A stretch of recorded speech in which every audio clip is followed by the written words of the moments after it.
You like it how I send a message in the group and then immediately Yeah. Ricky replies back? Yeah. Like, wow. It was so obvious. But nobody reacted to it. I don't know, last time I checked.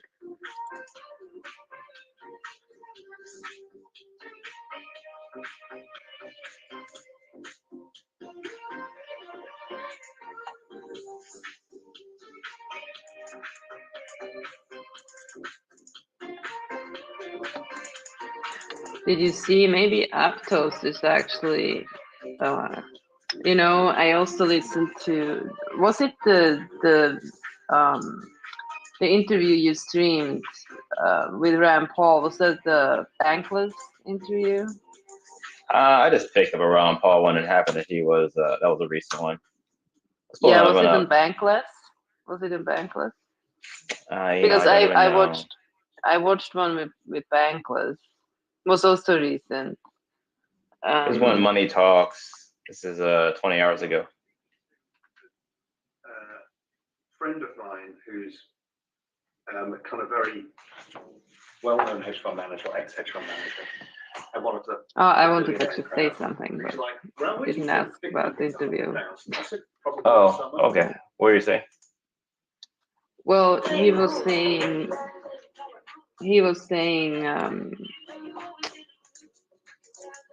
that the next, so he thinks AVAX already had its run. Like, you know, there's always like the first kind of hype run for each of the chains, right? He says Solana had it last year, and AVAX had it the year before or whatever. So he's thinking that Aptos might have Aptos, or what did he say? Say, I think. So today I saw an article that Aptos is partnering with Microsoft. So the headline is Aptos Labs collaborates with Microsoft, Brevin Howard, and SK Telecom to bring global institutional finance on chain with Aptos Ascend. So there might be sort of like a sleeping giant, nobody really taking notice. Really? Yeah. I think so too, actually. With Aptos.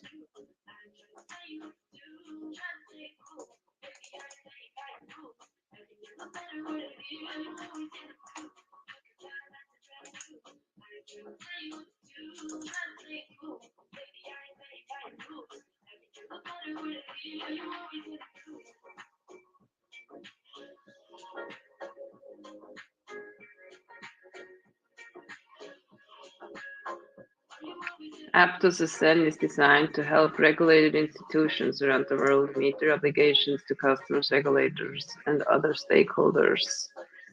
Further, Aptos Ascend includes unparalleled customizable configurations to meet specific business and regulatory requirements, including access controls to help institutions meet regulatory requirements, controls over the types of transactions allowed and which entities can control transaction types, tools to maintain account and transaction privacy, embedded features for know your customer and anti-money laundering checks, and other regulatory considerations.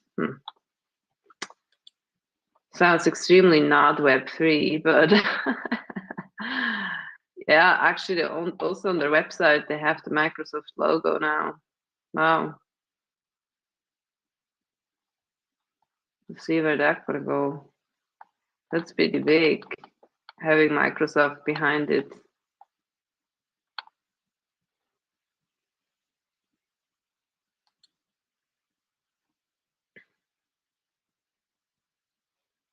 So yeah, they're trying to kind of do the opposite of everyone else. Everyone else tries to fuck government and they're doing the opposite, which might be smart. Which might be a smart move. It's just not really. Yeah, it's not really the ideals crypto is based on, but who knows? Maybe Aptos is the next one that's gonna have its run. I think they had a little bit, but not huge. Because Aptos is now number 25.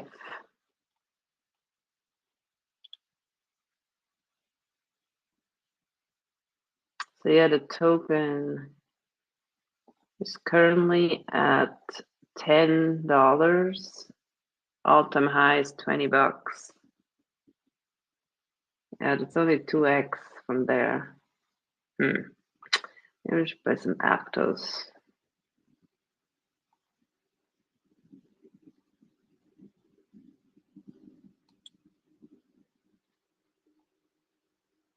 It's probably one of those, I'm looking at and they're never gonna buy, and then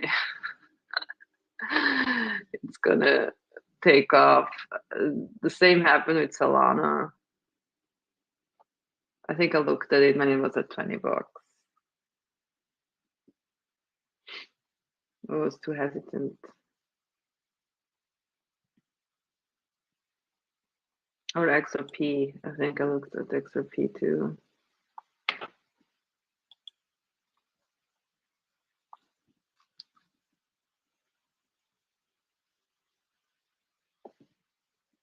Are you talking, Michael? I can't hear you.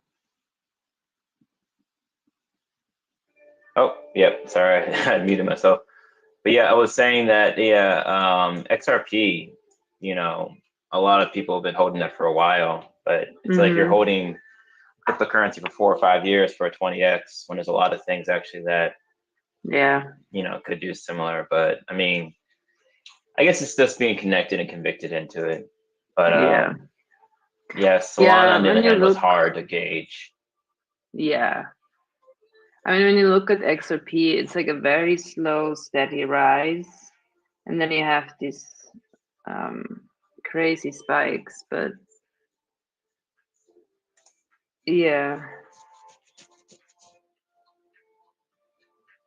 I think they're gonna do their own stablecoin now.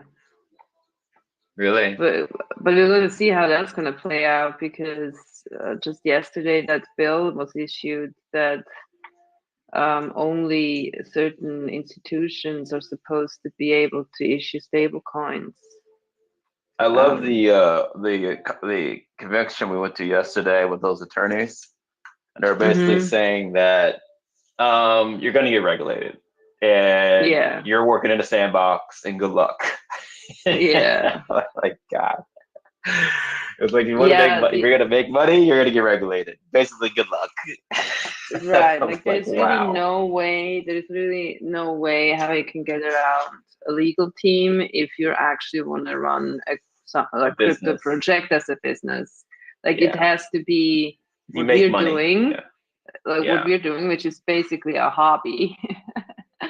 Like, you're not taking any money from anyone, so you don't have revenue streams. It has all, like, it really has to go back to the community. Otherwise, it's too dicey. Or you're just never gonna be big, right? Because that's the issue. I didn't hear anything. I didn't hear anything yesterday that made me feel warm and fuzzy about taking people's money in crypto. Nothing. Nothing at all. No. And it's like, I'm like, wow, you guys, and in the new bill they're talking about passing in Illinois too, if you are accepting investors' funds. And I was like, yeah, it was interesting because the convention was mostly for crypto businesses, essentially, that were taking money for something. It was like a lot of startups and kind of utilities.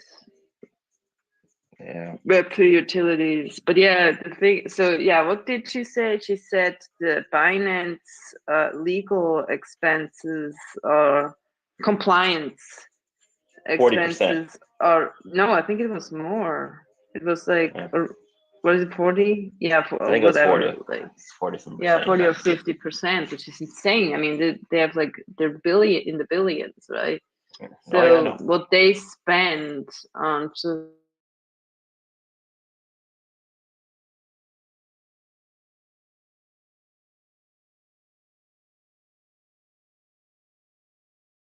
had it before. I would think so, that they had their legal teams set up, but it was pretty wild listening to these folks that have been in this game. Like these are the regulator people. These are the people that work with the DOJ or the attorneys or the IRS or the FBI or the SEC, and they're giving their opinions on things. And I love that one guy that came and said, "What about his movement operations overseas?" And basically, she's like, "No." Yeah, she was like, well, unless you completely block off US customers, and listen, VPN doesn't cut it. Like, you gotta make sure that there is no way how they can acquire your product, which means she said you can't even talk to them at a convention. You can't even talk to people. Yeah, it's insane, right? So, but as they also said, like the US market is still kind of the largest for crypto, right? You have like a large Asian market, and also Europe is coming, but it's just the world is still quite focused on the US. And so if you completely block off that market, like how are you going to grow your business? That's going to be very, very hard unless you have it specifically tailored to the EU or the Asian markets, right? So yeah, she said moving your company offshore doesn't do it. It's just basically maybe you do alleviate the risk a little bit, but still, What I felt like a little bit sitting in that audience, I felt like they were giving people these warnings essentially, and then the people that were asking the questions, they were kind of like these sandbox companies where they're kind of like, we'll figure it out. And it's like, some of you will make it, most of you won't, essentially, is what I was getting. And she even said it, that the United States is not sandbox friendly. And you said, either you do this, and you don't, she even said, you do this and you don't take any money at all, and you're just doing it for reputational, or they called it a hobby, it's reputation, because when you're not making money, it's not a business. If you're not making money, it's like, how do you make money? And he said, well, if you're making money, that's when we're going to go do this dance of figuring out how you do things regulatory the right way. And with the way they said, there's limited clarity, there's a lot of gotchas. She made it sound kind of doom and gloom, essentially. But I wonder if like they all got that, because then we went to that those booths, and there were all these businesses, and I was just thinking about that when I was going from one booth to another. I'm like, did you guys hear the same speech I heard? like 20 minutes ago. When we sit in the same room.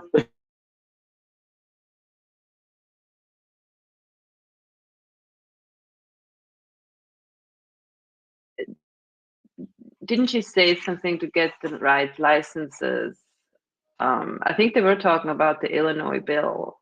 Yeah, the Illinois bill. Essentially, that in any way, like the bill is targeting essentially that any transactions you do, anything, kind of any way you touch people's, if you touch people's money crypto. In any way, basically. Crypto, that you need a digital assets license or just something. I don't know what it's called. Money transfers license. Money transfers license, right? And so that would just completely crush wipe out any startup, because wipe them all out. Apparently even some of the biggest exchanges, they stopped doing business in certain states because they just didn't saw the return, because it's so expensive to keep these licenses and paying for it, and get all your documents in order to get the license. And it's just such an overhead that some exchanges stop actually bothering even getting those and move somewhere else. And so that is that was very discouraging, that they that they want to do this, but it's I think Nelson, who was also speaking on the panel, like he is like That was trying to get. That was a law professor, wasn't it? The law Yeah, professor. so he's consulting startups in crypto and Web3, and I think he is originally a patent attorney. Oh, yeah, Maybe our those are our neighbor neighbors, knows him. actually. Yeah, maybe our neighbor knows him. That would be interesting. Yeah, he has his own law firm, but he's basically, taking the initiative to maybe get that bill like changed or adapt. Yeah, so it's not as crazy. And they also said like I think he was it like he said that there's almost a little bit of FOMO among regulators because they see other states like doing certain things and then they think, oh, we got to do something too. And so, but they actually don't really understand what they're doing. So they don't really No. understand the impact of the text in their bills. So they said themselves, and one on the panel, she was actually Maple. I think I read about Maple before, the DeFi protocol Maple. She worked for them and now is working for a big exchange. Yeah, it was interesting. Regulation and crypto. You know what? I saw a post last night that Uniswap is now taking a fee for their transactions, but I can't find that anywhere. And I was just thinking about like how I keep wondering how the hell is this going to play out with the Wells notice and the SEC and Uniswap, because I don't see anything that Uniswap is doing wrong. And that's concerning when I look at them, because they're not taking a fee. At least I don't see them taking a fee. If there is, it's not written anywhere that I can find. But how do they make money though? Like they provide their own liquidity. But maybe that's and they're getting the fee. Because... They're getting liquidity fees off of. They provide a lot of liquidity themselves, and they get fees as liquidity providers. But they're not getting fees off of other people's liquidity, though. That's how they make money. Yeah, but the issue, they likely have investors, right? They likely have venture capitalists that are angel investors or something, because otherwise they're pretty big, as a company, right? And it's US based. And so if they are taking investors' money, like even though it's US dollars, has nothing to do with crypto, but then to basically have a revenue in the company, and if that doesn't matter where it comes from, I think.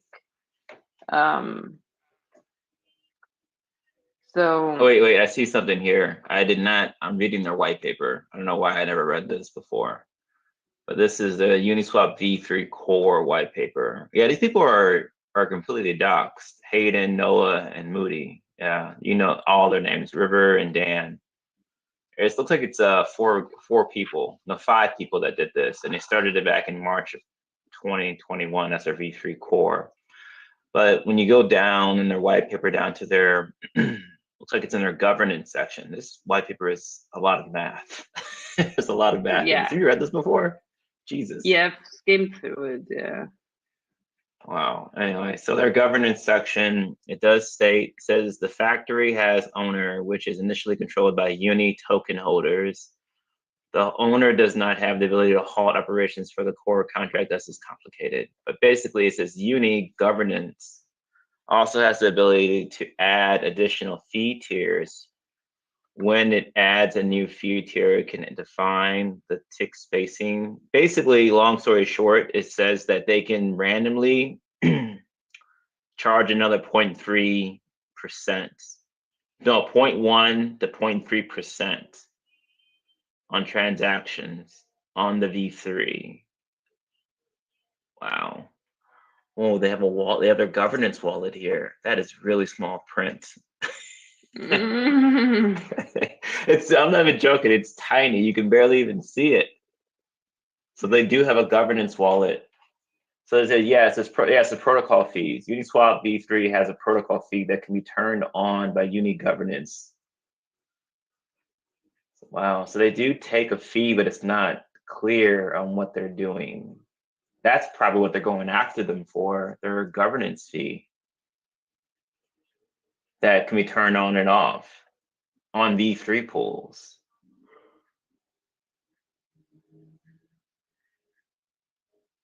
Interesting. Although wants to come up, can you approve him? Not sure if it goes through. Oh yeah. Oh, here he is. So I think the issue here, okay, let's go back to a DEX. I think the issue, and I'd be interested to see what the SEC says about Uniswap. But I think, looking at this, I would assume that the issue with Uniswap is that fee that they have, that 0.3%, that 0.1 to 0.3%. Yeah. Because if that wasn't there, then what the hell could they tag them for? Yeah. They're not making any money. Hey, yeah. So anyway, that's what I think. It's no other way to do it. But I'm wondering why they even need that 0.1 to 0.3%, because they can make so much money providing liquidity themselves. Yeah, I'm not sure if that matters.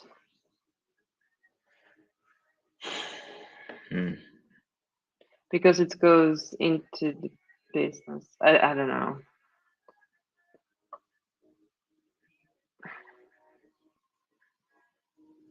You ever wonder what it costs to operate something like this? Like on this level, like Uniswap? Yeah.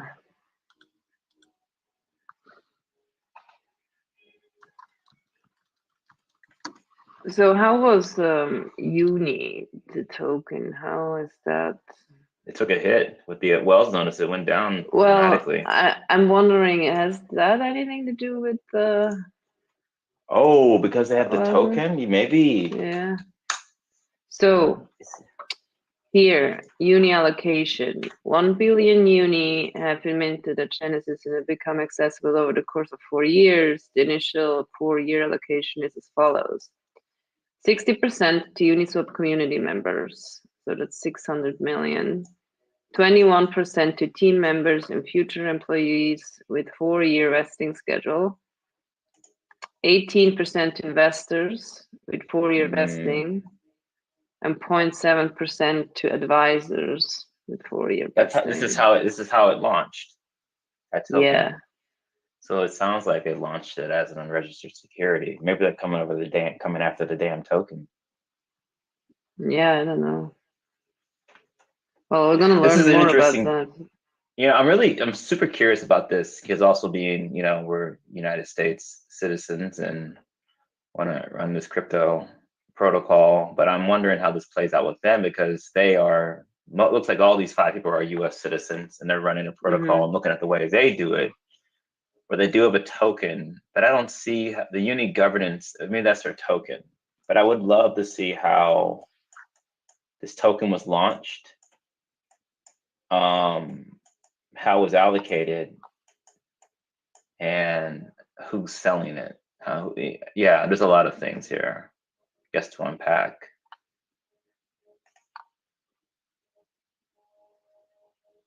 I use this exchange all the time, but I've never really dove into like its origination on how it came to be. I mean, the problem, but I'm sure they thought about that, but maybe 4 years, like when did it launch? When was this? Let's pull it up. 2020. So are you looking at CoinMarketCap? No, I'm looking at the Uniswap blog introducing Uni. It did come out in 2020, it looks like. But I mean, it hasn't really had a major price run. I mean, it went to $42 in the last bull run, which was significant. But yeah, I don't know how. Okay, so I'm really interested about their tokenomics and everything. So they have a total supply of 1 billion. Okay, and it's a max supply, so that's all they have. It's always 1 billion. No, they But will they're have inflation. It says here. They can mint.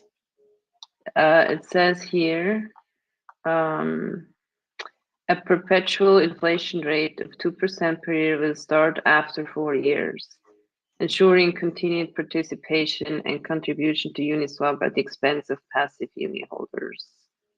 I don't get that. Their max supply is 1 billion. Are they minting? Where are the tokens coming from? Well, are you looking at the contract? I mean, no, I should get to look at that. Yeah. I'm looking at the contract. The contract says total supply of 1 billion. So they say 1 billion have been minted at Genesis. So that's what they first minted. And then they have all these allocations, and then it says a perpetual inflation rate of 2% per year will start after 4 years. They do have a minting function in their contract. They have a minting function. They can mint more tokens.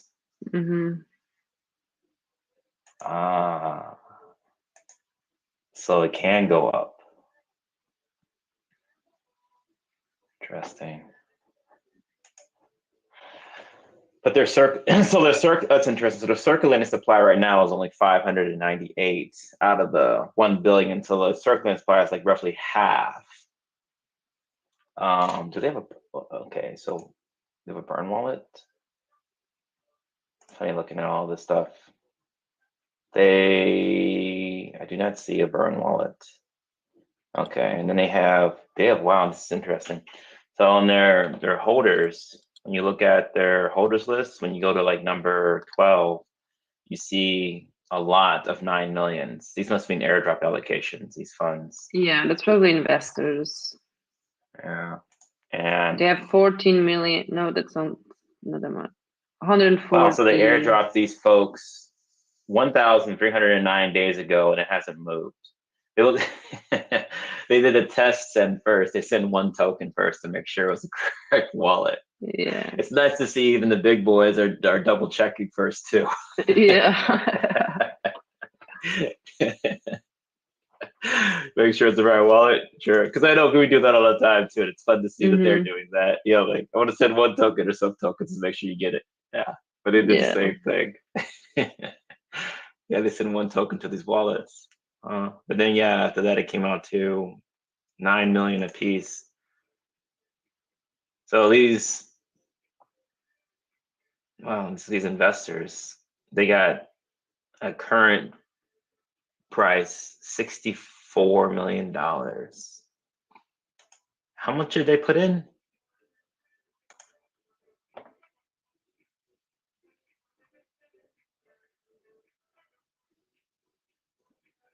This is super interesting. I wonder how much money they put in to get that much money in tokens. I'm looking at wallet 12 through 21. I'm curious, who are these individuals, or is this these companies?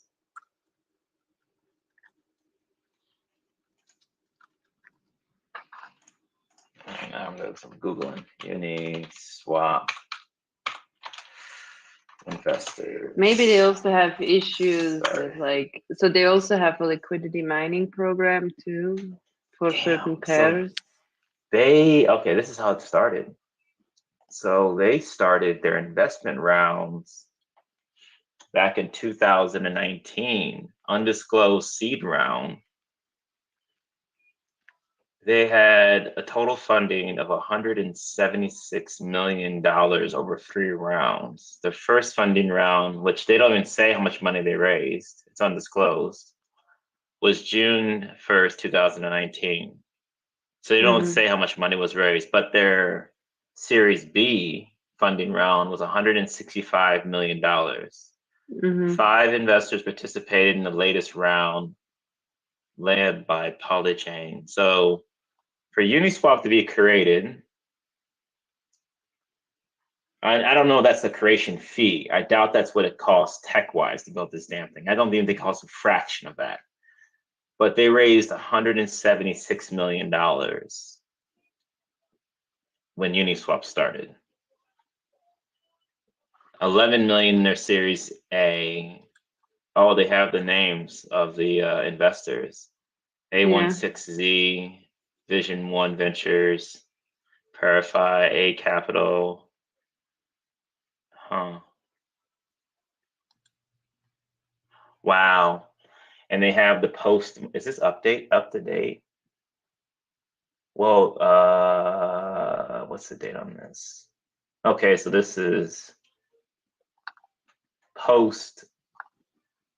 Wow. So they raised 176 million, and with the funding they raised, their current valuation, well, their valuation as of October 13th, which was the stock I'm looking at, it says their valuation was 1.66 billion, but their valuation now is much bigger because of they're looking at the market cap total, which is about 4.2 billion.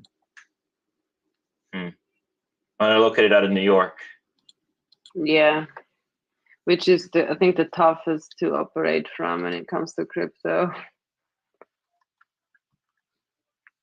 Their legal entity, Universal Navigations Inc. That's who owns Uniswap. Universal Navigation. It's cool you can pull this information up about them and figure out where they came from. Wow, they have competitors down here. You have 1inch, Kyber Network, and DYDX. Yeah. Wow, so I didn't know 1inch only raised 14.8 million. Wow, that's tiny compared to Uniswap, but they're only a DEX aggregator, looks like.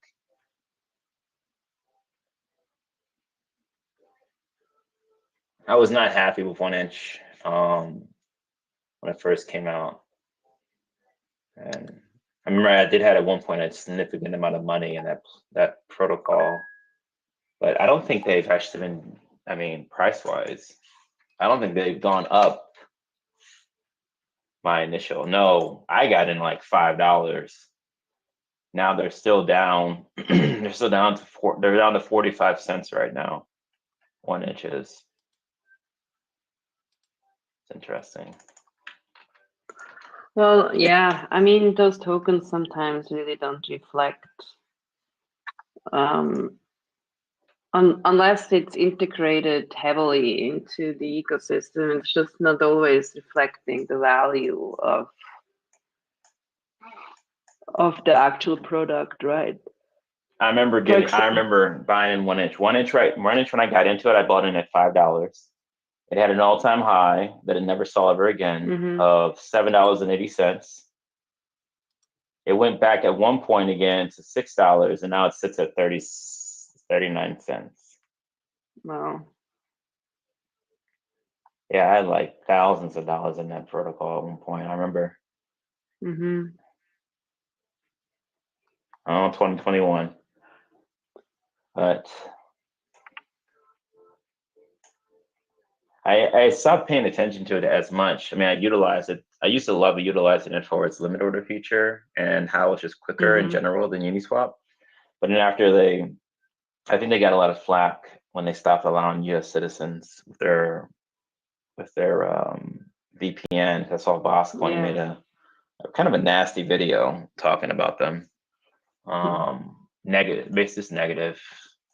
So I can find it. It wasn't that long ago. Boscoin 1inch. I actually I believe that I say again. Go ahead. No, go ahead. Yeah, here I found the videos 2 years ago. Here he goes. Listen to this. Here he starts that. No, I can't understand it. No, basically he says F1inch. He starts off the video with F1inch. That's the first thing he says. Really? Yeah, that's Boscoin. Yeah, that's the first thing he says in the video. Why am I coming in with the heat today? Because they're not a decentralized exchange aggregator. Okay, there's nothing decentralized about the 1inch cryptocurrency trading platform. Why? Because they banned U.S. citizens. So earlier this year, they put in their terms of service, which, originally that wasn't there. And earlier this year, they added a saying U.S. citizens can't trade here. And now they're boxing you out based off of your IP address. So you could maybe VPN and get in whatever else. But the fact of the matter is, 1inch is nothing short of a centralized aggregator of trades. That's it. You can even say it's a centralized service that crawls decentralized exchanges and helps people make trades. You know why I'm upset? I'm upset because. So I'm gonna note he put this video out September 30th, 2021. And then when you look at the price of 1inch, September of last year, it tanked. It went from $5 and it just spiraled down to about 30, 40 cents within about a couple of months. Wow. So, I mean, I'm not sure his influence did that, but it didn't help. Yeah. I mean, also Uni, I mean, it had in June 21, right? It was at like $44. Now it's sitting around 7 and was at 15 about a month ago, a little bit more. Yeah. You know, I was actually about to buy a decent amount of Uni. I still think about it. Yeah, it's just like it shows. It shows. What do you use it for? What do you use the damn token for, though? That's the thing. The thing is really like here you can see that the value of the protocol is not being reflected by the token itself, because I would say Uniswap has added value consistently over the past 3 years, right? Yeah, absolutely. They've been developing like crazy. It's like there was version 4. They're adding new features consistently. They also are super secure, you know, compared to all the other platforms out there. Like, but you can see when the token doesn't play a major role in the project, then it just doesn't really compare, right? I think the same thing is with Orb. You know, we saw in a chat, like someone mentioned that they bought some Orb because there was a dip. But I was pretty skeptical about that because Orb is not being used except for governance within the Arbitrum ecosystem right now. And I think there are no plans to give it another role. And it just happens that very, very few people care about governance. So yes, you will have to accumulate that you can, you know, have a higher stake and you can have more voting power, but like who really cares? You know, that's completely different from Ethereum, who is an underlying currency that is required to run the network, right? That gives it a lot of value.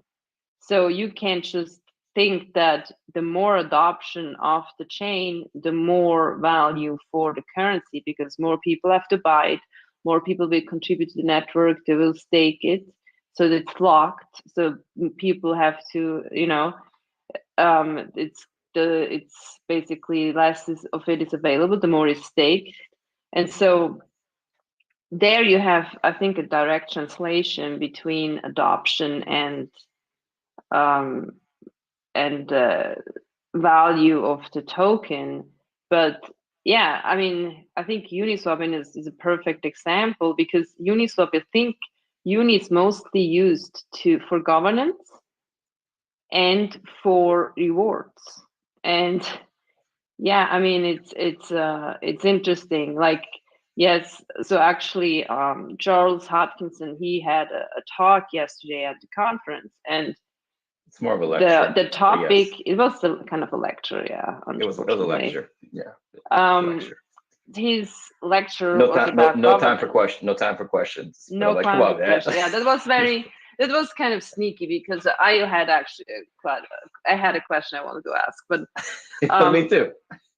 The lecture was about governance and how important it is, because it's basically one of the core values of Web3, that it's a democratic system, that you don't have centralized entities controlling a project. So it's basically saying, if you have a project, you need to implement a governance mechanism like Cardano has, but like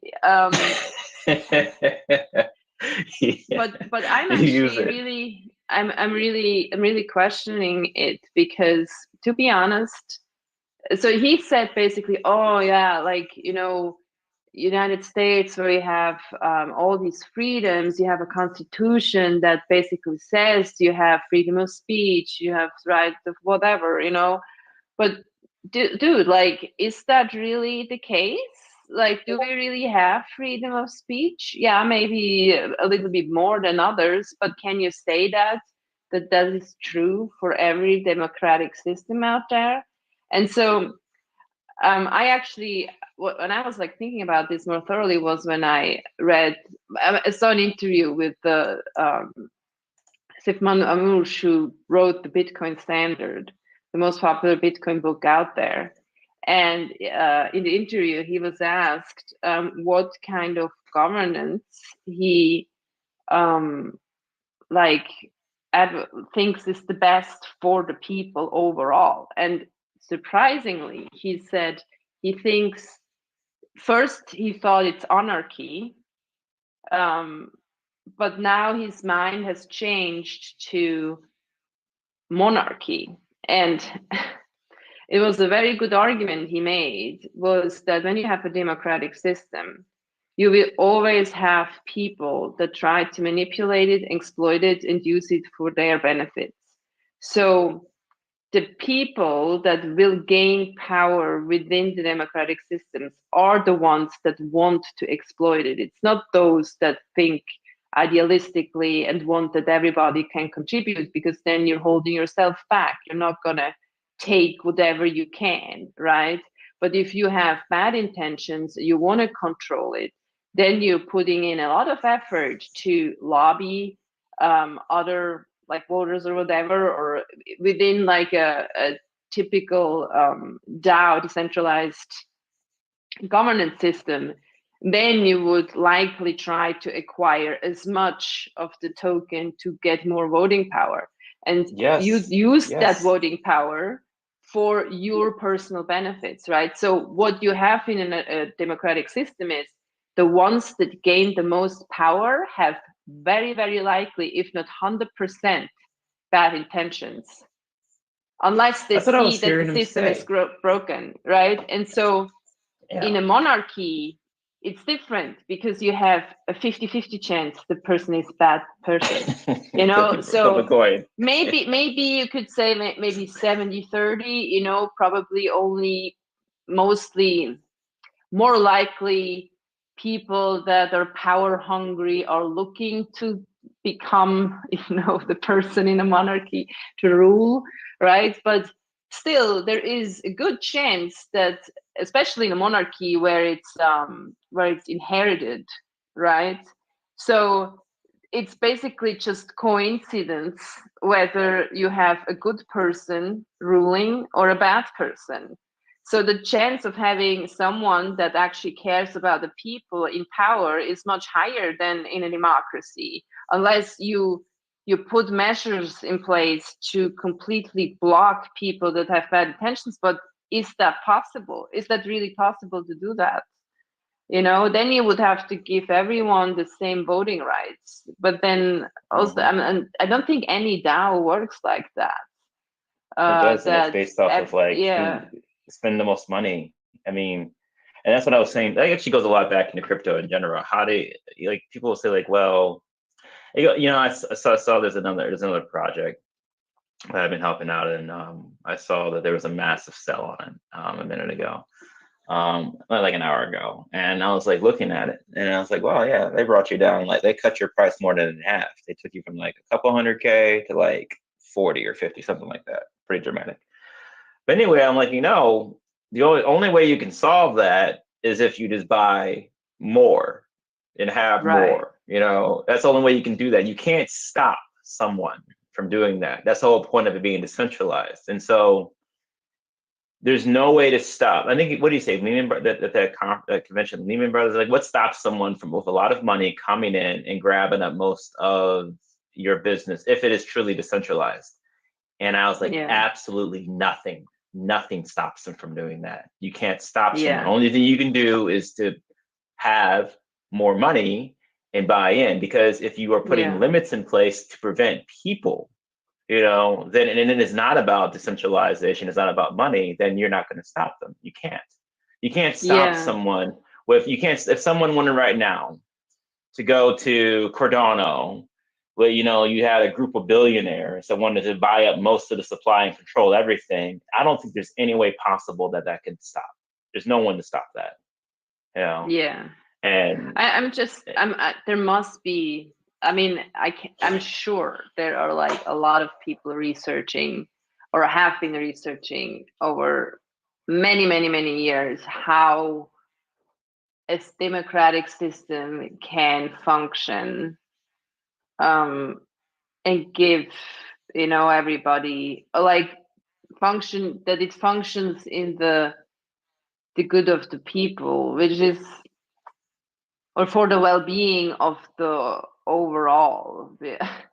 And it's different in Web3, so I'm sure there's not that much out there, but there must be models that can prevent, because it can't be just that those that have the most tokens have the most voting power. It just doesn't work. Like, it can manipulate it too easily, right? Especially if you're at the beginning and you don't have right? Yeah, but there must be better solutions out there than this. Like, I can't really think that this is it. I think watch there a lot was of a people launch researcher. projects. Yeah. I watch a lot of people launch projects, and I saw one die recently because they tried to launch it in a way that tried to make it so that, quote unquote, the team was able to get most of the tokens snipe as many tokens as possible. They didn't share the contract out except for the team members that were anonymous. Now, my whole gripe about anonymous versus doxed. Anyway, so they let these people snipe into the project that were anonymous, and they grabbed up most of the supply. And then they also excluded their wallets so that these people, I don't know what the hell, this is actually like kindergarten stuff here, like Mickey Mouse, like token launch. But anyway, they made it so that they also were excluded from Max Wallet. So they were able to grab up a large amount of the tokens at the very beginning. No Max Wallet, no taxes, none of that stuff, right? And then then the project ended up bugging within a matter of minutes, surprisingly, right? But you put controls in place to try to prevent people grabbing up a lot of tokens in the very beginning, or people grabbing up tokens. But you can't stop that. I mean, you see these Max wallets, you see taxes on token transfers, you see delayed transfers. There's another project I was watching for a minute that had, I think it was called 99-hour transfer delay. And when you buy it, you can't transfer it. But people that got in early were always able to sell, and the people that before their timer ran out. So that's a whole different other issue. But people are always trying to put these measures in place to early prevent people from gaining control so that someone else can gain control. And I don't think there's any way to do that, especially if you have money. If you have money, you can do whatever you want at any point in the project. It only limits you to how much money you have, essentially. Yeah. And so that's the only thing that could stop you, is your own bank, essentially, how much money you have. But if you wanted to go grab up majority tokens out there, 50% of the supply, I mean, someone could do that. It just comes out how much money they have. Yeah, I've found that speech about governance. I wanted to ask, like, what he thinks, like, how do you prevent people to gain control? Because also, like, I don't know how the ADA governance mechanism works, but I think it's also the more you hold, the more you can vote, and people can even delegate votes.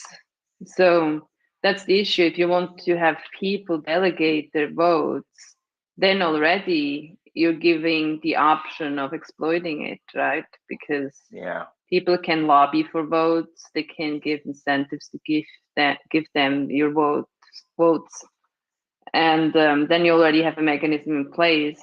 Especially, like, what prevents anyone from creating wallets that are anonymous? And you want it to be anonymous because otherwise you're you're going to violate other ideals of Web3, right?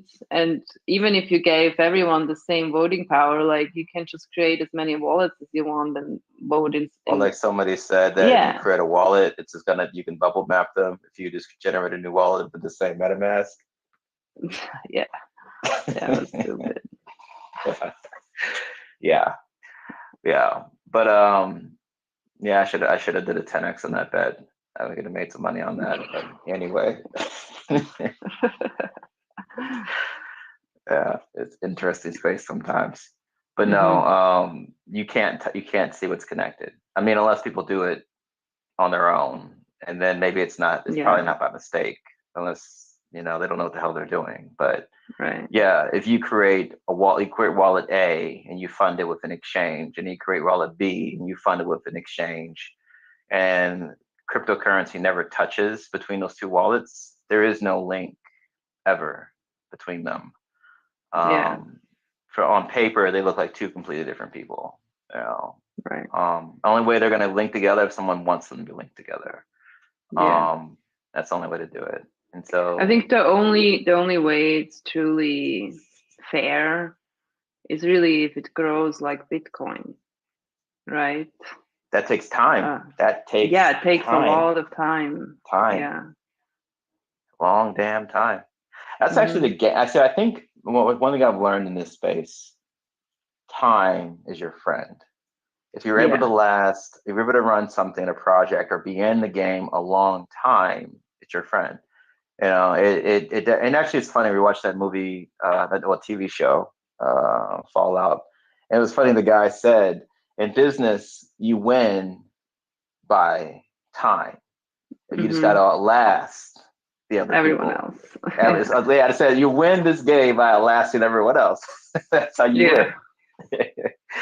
Yeah, and he's like, time is our friend. We don't have to beat them. We just have to outlast them, So I'm like, wow.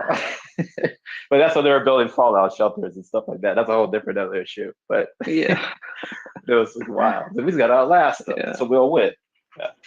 But a lot of cryptocurrencies out there, I don't think they understand the value of time and then the value of just literally being around a long damn time. It's because they're not interested. Security.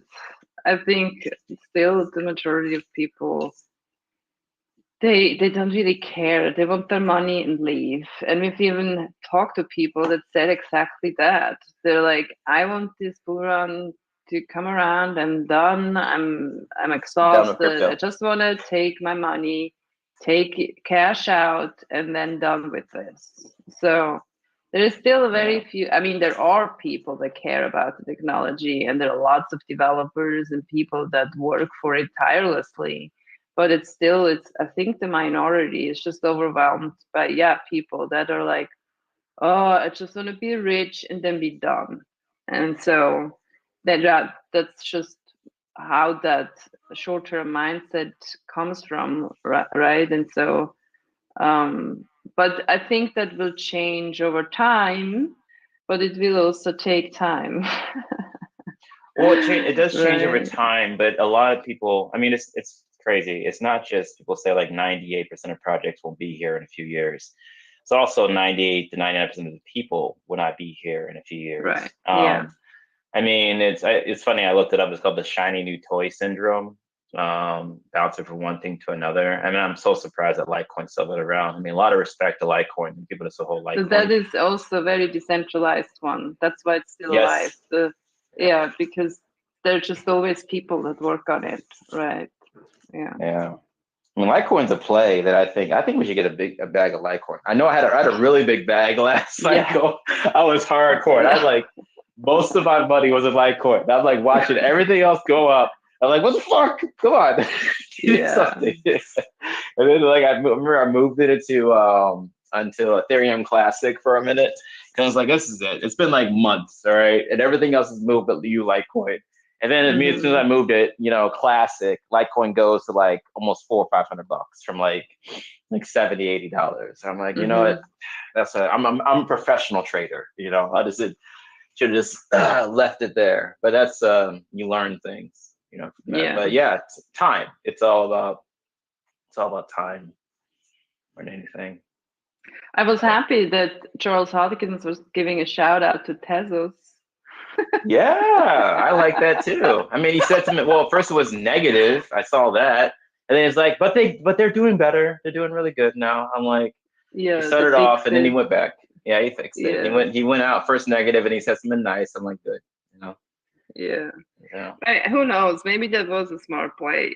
You never know, because I think there are some chains that are just not popular yet. And I was listening to an interview with one of the founders of Tezos, and they were like admitting, we've been focusing on tech and we haven't been marketing that, but now focus is on marketing. So who knows?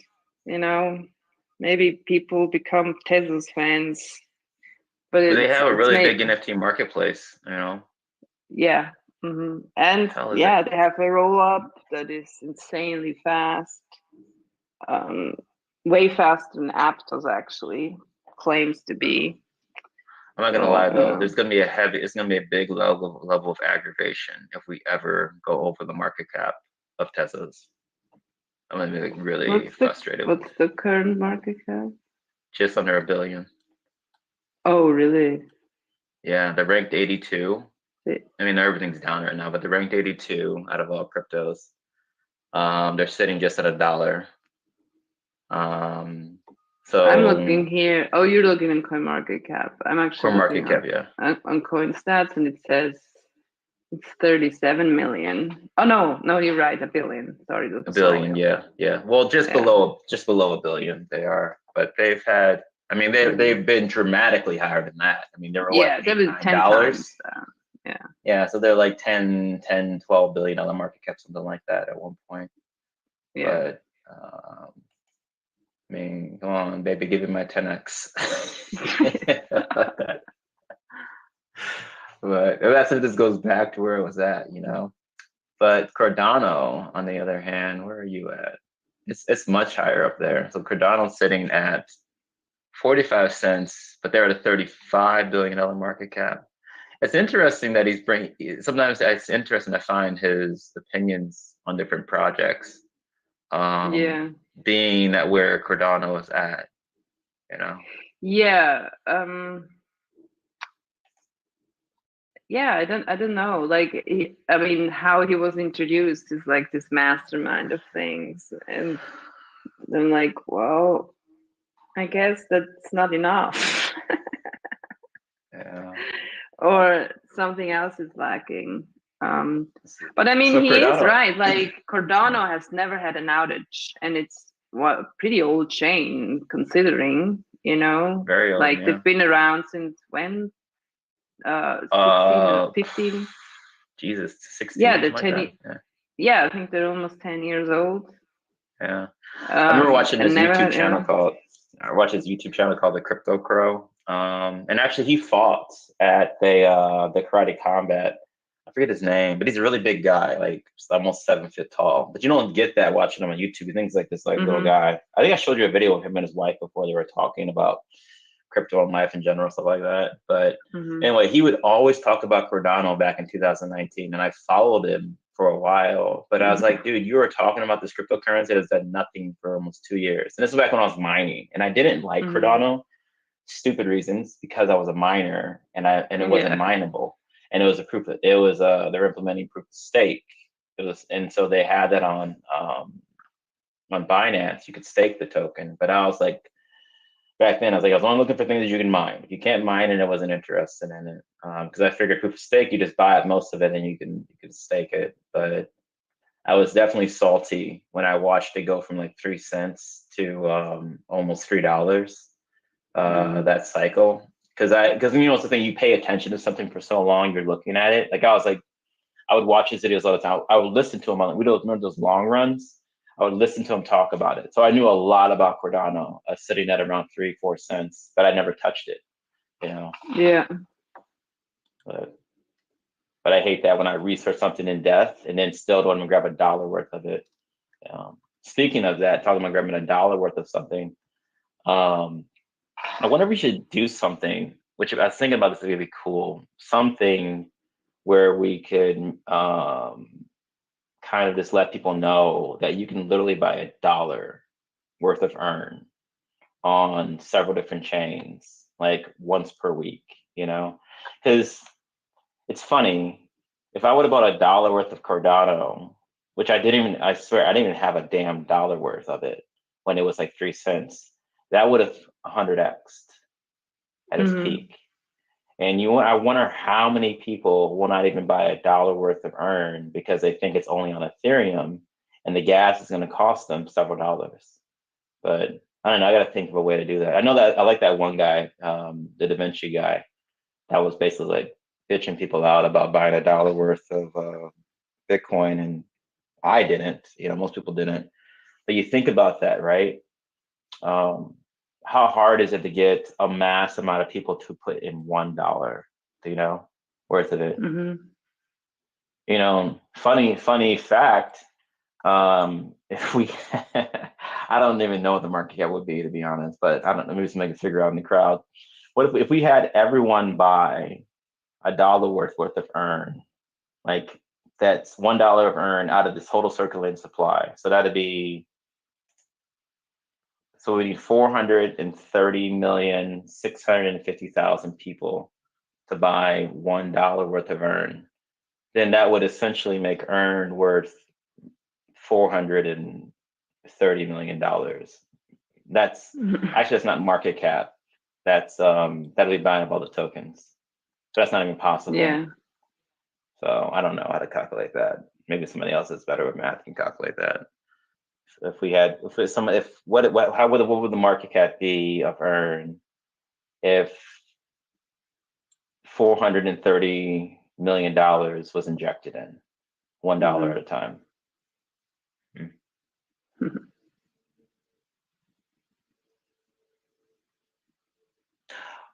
Because that would be liquidity now. It wouldn't be.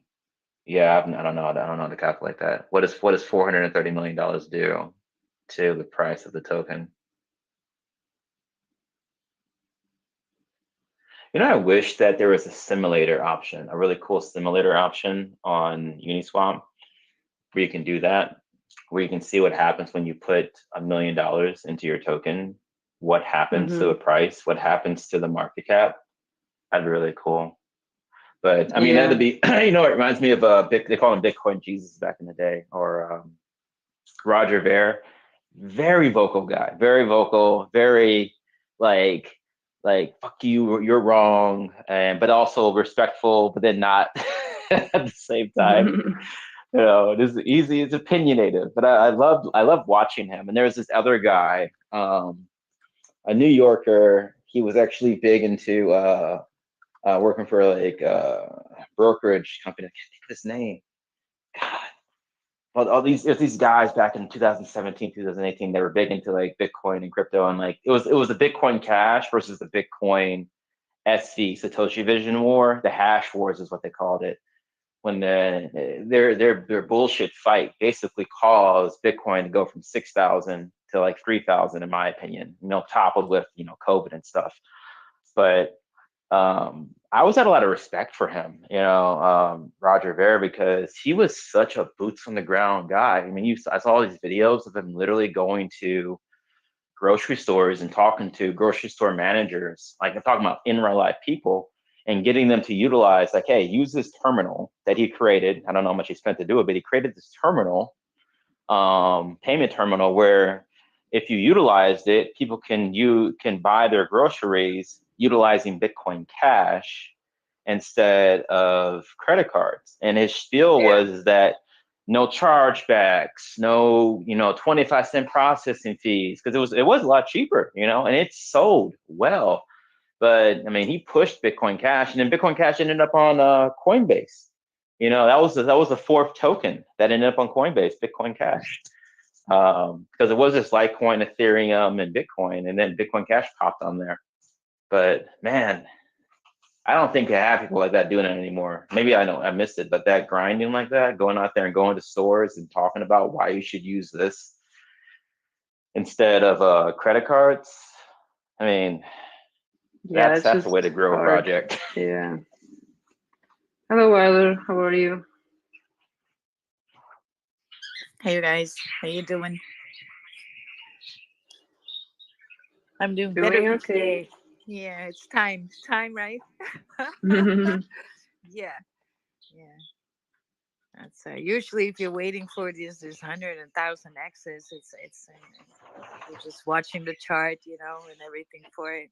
It's your own greed projecting, right? Yeah. Tuck that back in. Tuck Yeah. it back in. Yeah, yeah. I'm experiencing some real life patients practicing on the daily. Yeah, we're getting there though. We're getting there. Next week, that corset is getting off. I'm getting another scan Oh, nice. tomorrow. Oh, Hmm. so nice. Oh, that's like Yeah. Liberation Day. I'm gonna hang a flag out and stuff. Yeah, yeah, yeah. Bullish, you guys. But yeah, the market, right? Crazy. It's Yeah. the fear mongering is so real. Hmm. You notice it in the words that they are using. Like a normal retracement is now called a crash. Yeah. Yeah, Well, it's just people Exactly. they over leveraged, yeah, or they over invested, and they're expecting it to go to this point, and they thought that it's impossible for it to go down. I don't think it's gonna happen, but I damn sure am prepared if Bitcoin goes to oh $30,000. yeah. I don't Like think it's gonna happen either. But we have that gap that's not filled there, right? So you're actually close. The gap between yeah. 31 and 35, that value area is not tapped. So yeah, Yeah, there's I saw another. Bitcoin cut in half before one point in my time in the space. I watched it Yeah, go you from can do six that. grand to three. It almost an instant. I'm like, you know what? That just happened. Yeah, You that's know? crypto for you. And it's kind of Yeah. leaving a value area that I'm actually that I marked on the chart of that 53 to 57 range too now, right? So 58 almost. So yeah, that's a zone as well that you're looking at. But there's a major bullish divergence now forming on the RSI for Bitcoin for a move up. And then it's that we need to break the 73. If we don't get 73, where there's like 3 billion of liquidity sitting there that the heat map showing. So I'm thinking market's going to move there and take it. Now, will it take it and go beyond there? Don't know. We have to watch the weekly close for that one. But um, I think we're first going to go there, and then maybe after the halving, maybe people are disappointed with the halving, right? Because they think it's this bullish thing in the moment, but it's not. It's the Hong Kong ETFs don't start trading until the end of the month. So even though the news came out, it does nothing for the chart because the whole trading just starts at the end of the month, right? So uh, the Bitcoin halving does not make Bitcoin ultra bullish right away, right? That's just people being bullish, right? But for Yeah. it to, yeah, for it to work in the chart, that takes a while.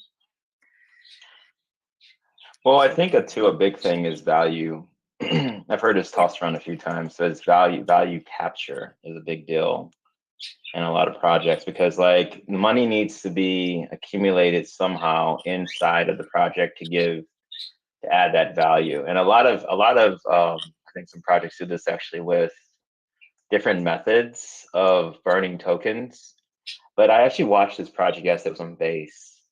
And everybody lost their shit. They burned, I think, like 25% of the tokens, and they watched the market cap not cut in half, but drop down dramatically. And it was messed up because it caused a cascading sell-off event because everyone thought that the devs were selling or whatever like that because the market cap cut in half almost. But it didn't do anything to the price. But people don't pay attention to the goddamn price; they pay attention to market cap. And so people started selling off because they don't know that market cap is only circulating supply times price. You burn tokens, you reduce circulating supply, so market cap drops, price stays the same, essentially. But the value is captured in burning when you're purchasing tokens off the chart out of the liquidity, and then that wallet, that burn wallet, is growing because markets will go up and down.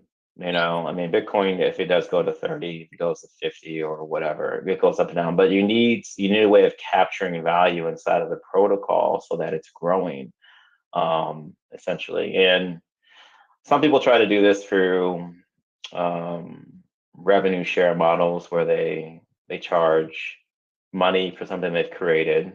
But it's a math equation. If more money's going out than money's going in, then it's a zero sum game. You know, it's not going to work out.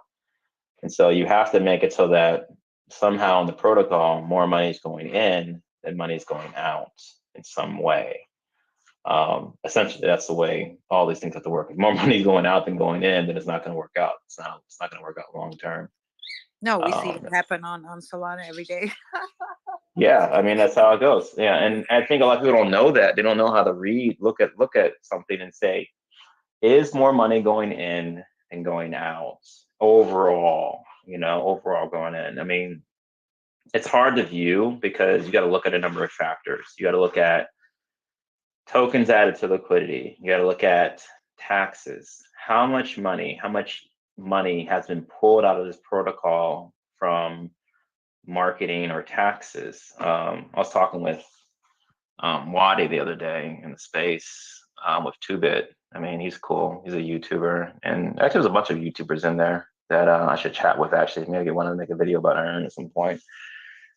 Besides RDR, we don't really have consistent YouTubers these days. I keep telling Nadina that I'm going to buckle down and start making YouTube content, but I never get to it. It's just so many things to work on. But we're talking about swap and liquefy stuff, and about a lot of folks don't monitor how much money gets pulled out of a protocol, because that drops your floor, how low you can go. Essentially, there's this project that I put some money into, which I'm hoping goes back up again, but it wasn't a lot. It was like $200. But they launched. No, Jesus. They launched at $1.50, and they're sitting right now at 30 cents. That was their launch price. And the reason why it is, if you look into it, is because the taxes are pulling money out, which is making that floor lower and lower. And so when tax money pulls money out of your protocol that goes towards influencers, 90% of the KOLs are shit, in my opinion, and it doesn't add value back to the protocol, your floor is lowering, not rising. And that's where it's tricky. It's like what do you call it? A fugazi. It's not real. It just can drop a lot lower than people think, and that's why it happens on a lot of Solana projects. Because a lot of Solana projects too, they don't add a large majority of the tokens to supply. It could be shit. I've seen sometimes like 30%. It's insane, or even half. You know, or I think anything should be like 80, 90%. But the reason they don't do that majority on Solana projects is because people don't have money. You know, they need money for marketing or whatever, because they're launching a token without money. That's always a great idea. And they take those tokens that have zero value, and then when people start buying them, they give the tokens value. But then they take these tokens that were never part of liquidity and they pass them out like hotcakes to everyone. Yeah, that's what and then they start selling them, and then you get a goddamn disaster on your hands. It's a perfect storm. Yeah. Especially it's there. Funny though. I like ETH more than ever before. Really. I with all these new chains popping up, it's nice if you have a project like Earn, which has its ETH base, and I think that makes it ultimately the honey badger that it is, and that the other chains are adding value to the project instead of draining it.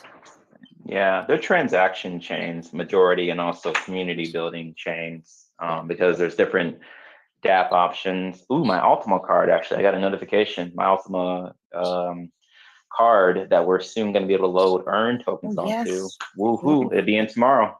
I'll take a photo of it when it comes in. Yes. It's not going to be custom branded. I mean, they said it's going to take months to do, but Yeah. soon we'll have these cards that have like earn logo on them, which is super damn cool on it, like solid black, and then it have like ultimate. So you got to like go through the whole process. But yeah, I'm gonna get the actually. It's gonna be orange when I get tomorrow, but soon we'll have the option. I shared a photo. You can actually load earn tokens onto it, and then Yes. you can utilize that to go buy a cup of coffee. And the transaction currency is going to be earn BNB because zero taxes, hybrid inflationary, but you can use it. Actually, I'm curious about something. I actually wonder how many people. I was talking to a guy at this convention the other day about the card that's coming. We're going to be having the option to load earn onto. And as I was talking about it, I was like thinking, how many people will actually utilize the earn tokens to buy something? Because that's the game between inflationary versus deflationary currencies. You use an inflationary currency because it's use it or lose it. Kind of like if anyone works, the standard job, still you got to use your PTO, pay time off. Otherwise, you lose it, right? But with earn, if you use it, you are risking that you're going to use something that may gain in value. It's the damn Bitcoin pizza scenario, like I'll buy some pizza that's worth like hundreds of thousands of dollars down the line. A year later, you were like, how much did I actually pay for that coffee? Yeah, right. A car. But that changes also people's mindset, and it's actually good for everyone because it changes people's minds to save money. They're not in the consumer mode of like just using their money as quickly as possible. They might defer a purchase because I think most of crypto people are like that. They don't want to use their crypto because they know it might have much more value in the future. So you're putting off buying a car, you're putting off to get a new couch. And that's actually really, it's actually really good for personal wealth to live like that instead of spending, right? It will change the economy a little bit because it would also produce less trash, I think you're really onto something there. I think you're really onto something there. I think overall that's a side effect of crypto that people don't see, but it's very much true. A lot of people in crypto are even selling their things to buy more crypto. Like they are looking around for the stuff they don't need. Yes. Right. And put it back in crypto. It's like, all right, what is this bill? Right. They all of a sudden start to look at bills. It's like, all right, I have this extra abonnement for something that I never do. All right, well, let's cut that because that's $50 a month. I can DCA with $50 more, right? Right. So it's a lot of people do that. Yeah. That's actually smart. Yeah, it's a smart way, I think, to do. I think we all should have done that to begin with. Right. Yeah. I mean, and then you mentioned we should hey, maybe we should sell our house actually and go buy a bunch of crypto and then travel. I'm like, I'm too lazy for that. But you said like, Jesse said, I was like, we can make so much. You make so much money. I'm like, nah. I'm old. I gotta move things. I gotta get comfortable again. But it's very, very, very tempting right now because in our neighborhood, the real estate is so scarce. Like people sell their houses within days, and they have at asking price. Yeah. So it's over. We just saw our neighbor sold his house. I'm like, what money? How much money did you get? I'm like, he sold it in 2 days, and he got a cash offer for it. And it's actually, it's crazy. And it's also not a cheap house. I think it sold it. You guys need a huddle in the home. Sounds like. Hold on for dear life there. Yeah. I mean, my thing is that if we did do that and if we made a lot of money, I mean, all I would do then is I was want to buy another house. Yeah, of course. I'm back to square one. You can always buy another house, right? That's what I mean. That's true. Yeah. No, probably we won't do that, but it's very tempting.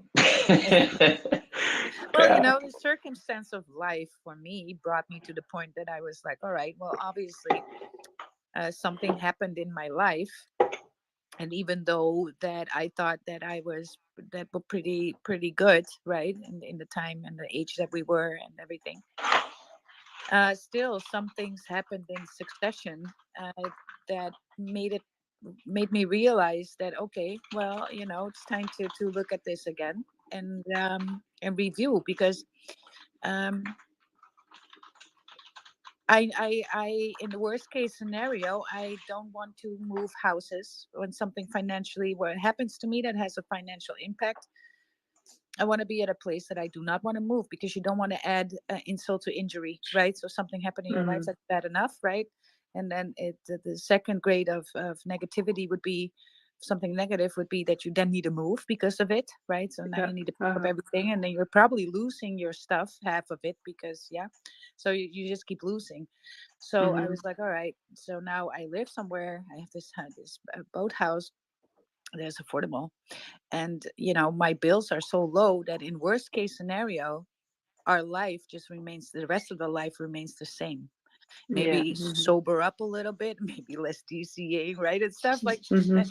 But these are the bases are covered, that we can calmly recover from anything that might Mhm. happen. And if Yeah. something happens to me, then the same goes for my daughter, right? So that's, and so actually I'm living uh a very basic, my bills are very basic. Could have been so much more if I held on to the things that I wanted before this all happened, Mhm. right? So like, I need a Yeah. bigger house, right? I need a bigger Mhm. car. Oh, I want this, and you want that. Yeah, why not? I make the money, why not splurge a little, right? Mhm. The kitchen is still fine, but yeah, I kind of want a new one, that kind of stuff, right? So Yeah. yeah, totally. If it's here in the house is a roof, it ain't broken, right? Mhm. There's no replace. There's Well, that's how you yeah, that's how you make a lot of money. It's just that you just get comfortable, and then yeah, as long as more money is coming in and going yeah. out, and you find methods of doing that, then you could just Then it's not that hard. wait. Yeah, then you have time, Just wait, yeah, and anything that your time. happens, right, does not create this chain effect of bad things following up bad things, and eventually like end up like without a home, right? Because you may you're in over your head, even though something is doable at the time, something might happen. I got caught up in a wheelchair and wasn't able to work. I wasn't even thinking about doing work for a bit, right? So yeah, so that living with what you need in the basics, and then whatever I make, if I make like 50-fold of that, don't care, I'm not gonna move. Yeah. Mm. I was just looking at our crypto portfolio. It's broken. I think you need to get rid of that cryptocurrency. It has a number that I can't even describe. Like, it's like, I don't even know what number that is because it goes over a trillion. You have cryptocurrencies in your portfolio, and sometimes they do weird things where they go up too much, um, for whatever reason. But it did. I'm gonna count the rows of three zeros. 1, 2, 3, 4, 5, 6, 7. What is that 7? What is 7 3 zeros? Is that even a price? What the hell? Yeah, it's not really. We don't have that. It's just one of our cryptocurrencies that we hold Oh, is doing a stupid number and ah, making it look like that. I look down at it and it's like, okay. That'd you look the other way. be funny though if Yes. that really happens at some point. 7 times 3. That's 21 numbers. So 21, that's 21 numbers. So 21, what is that in equal? Uh, After a trillion, quadrillion. Oh, it's a dexillion. What the hell is that? Dexter. Well, I just learned something new. The hell is a dexillion? New life goal. I want to be a Dexillion. Forget everything That's else. a thing. Dexillionaire. You know, the way the dollar's going, there'll probably be a shit ton of Dexillions in the future. Yeah, right. Yeah, that reminds me of that old money. My cousin and I, he's 2 years younger than me, and we were playing at my grandma's house, and she had this attic, and my grandpa was a soldier in World War II, and his father in World War I, right? So, and we found this little brown wooden box, and we opened it. There was a shit ton of German money in it, like millions and millions, and we thought we were rich, right? So we ran down, and my grandma's sitting there, and she knew about that money being up there, but she pretended. And we were like, "Mom, we're rich, we're rich, grand, we're just, and take this money." And she was like, "Take it to the bank, you guys." So we were two kids taking that money to the bank. It was German money of 1933, so Yeah. it was worth Yeah. nothing anymore, right? But we were seeing these German marks, and we were like millions. Yeah, it was so funny. Yeah. And then my grandma. Oh wait, made us I'm go off home then. actually. Yeah. All right, so here it goes. 10 is 10. 2 is Yeah. 100. Is an education and stuff. So 3 is 1,000. 4 is 10,000. Of course, we all know this stuff. 5 is 100,000. Then you get a million is 6. A billion is 9. A trillion is 12. A quadrillion is 15. A quintillion Yeah, that's is the 18. quintillion. A sextillion is 21. So actually, so right now, if this number was right, we'll be sextillionaires. Awesome. And that's it's my 20 next question. Can Earn make you that? Sextillionaires. Then you get a I think there's not enough Yeah. money in the world. Yeah, Jesus Christ.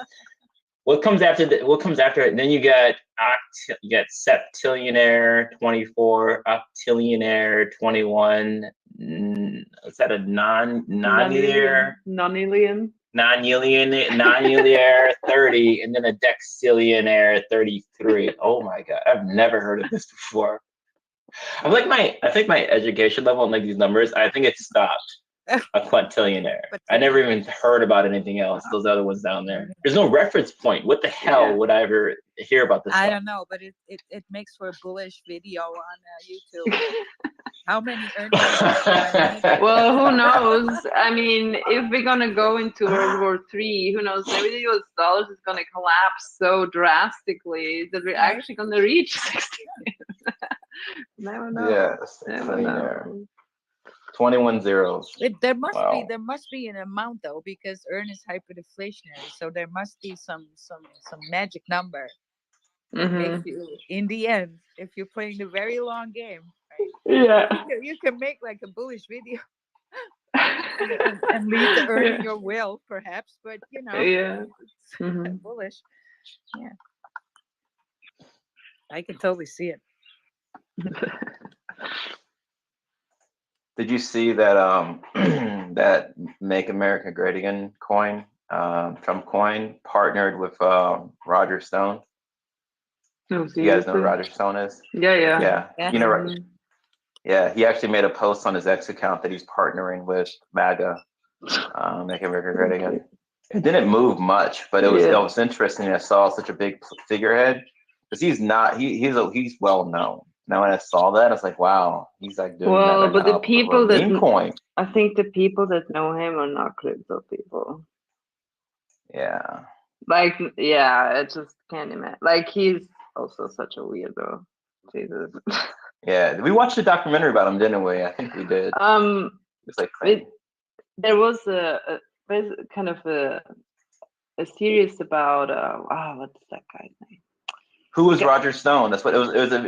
You watched that, right? But also it's called Who? I think it's called Who Was Roger Stone? Yeah, exactly. But there's also a series about the guy who founded Fox News, and he was very involved with Roger Stone. Yeah. Oh yeah. Yeah. I'd never heard about him until then, but supposedly he was the guy.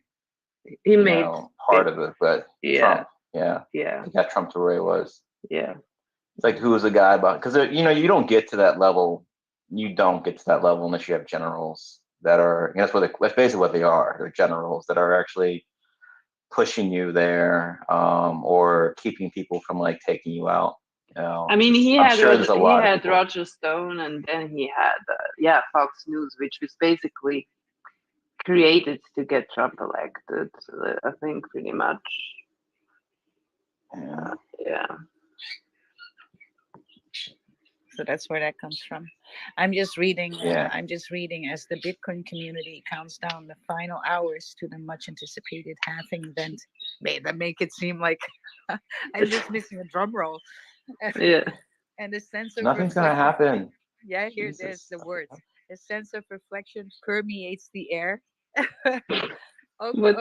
Okay, Link says the current countdown to the Bitcoin halving event is only 1 day and 11 hours away. The Galaxy tweet and report on Bitcoin halving event echo Satoshi's words. The root of the problem with conventional currency is all the trust that's required to make it work. The central bank must be trusted not to debase the currency, but the history of fiat currencies is full of breaches of that trust. Satoshi Nakamoto, February 11th, 2009. Right, so they're being very the melancholy is like showing. Very emotional, very emotional event. Yeah. Still true though. It's still true. Yeah. How did you feel, Nadina, about Stellar and what they talked about in regards to Ukraine and the other impoverished countries that they're facilitating rails of payments now with their currency? Stellar Lumen? Yeah. Yes. Yeah. Yes. I was thinking about it more afterwards, and I was wondering, I'm not saying they did, but I always wonder, during the times of war, how many people are war profiteering off of the situation by taking advantage of a situation and then making it so that they create an option to use this thing because of the crisis that's happening. Yeah. Crisis is opportunity. Mm-hmm. And unfortunately, we are we as humans like war. It's like integrated. We cannot help evolutionary. So anything else would be utopian thinking. There's always this is the thing you get in psychology right from the get-go that you can wrap your head around, right? As you get this question about, okay, there's a train track and you there's two tracks and you have the thing that can change the tracks. So on one end you see 5 kids and on the other one, but there's a train coming, you got to make a pick which one. So then you're going like, okay, well, rather 1 than 5, right? Save 1 life. Okay, but now that 1 kid is your own kid and the other 5 are not, what are you going to do then?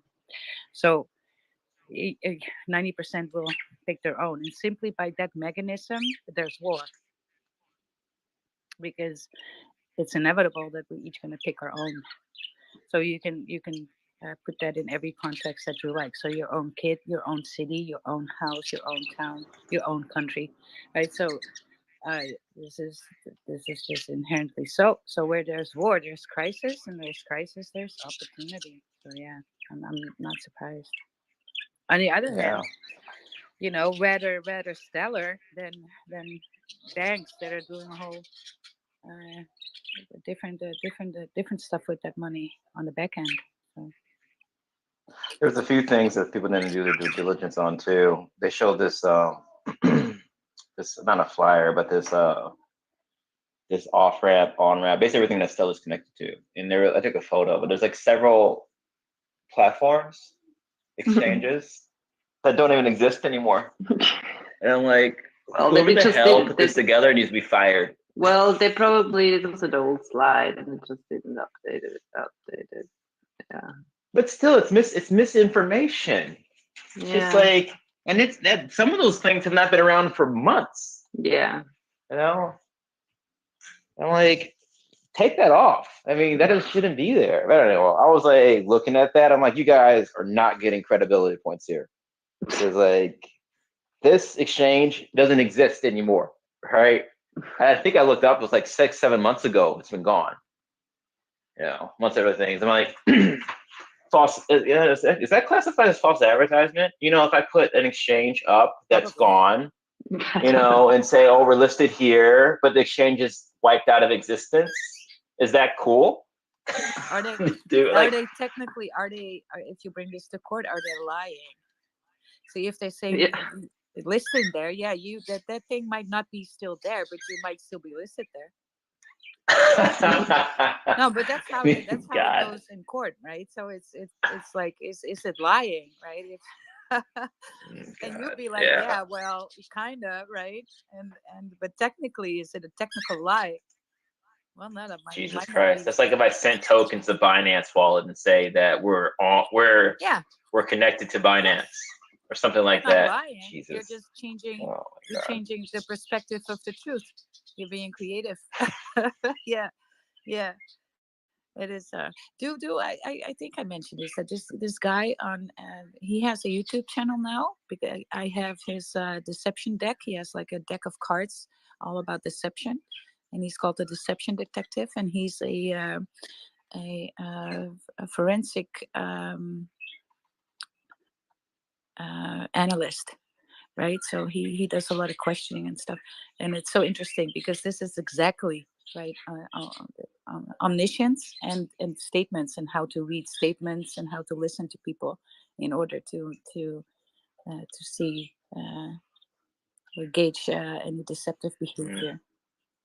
Admitting something or saying something. I Yes. guess you say you're not lying, saying something's coming or saying where you would Yeah. be or could be Yeah. or might be. Yeah. Politicians are But like this, masters at it. yeah. They're saying a whole lot of stuff without saying a whole lot of stuff.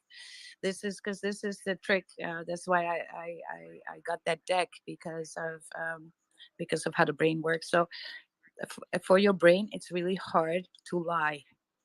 So it's easier to omit the truth. So, but is it like lying? And no, it's like it's being deceptive. And is that intentional? So you have to really listen and hone into what people are saying or writing.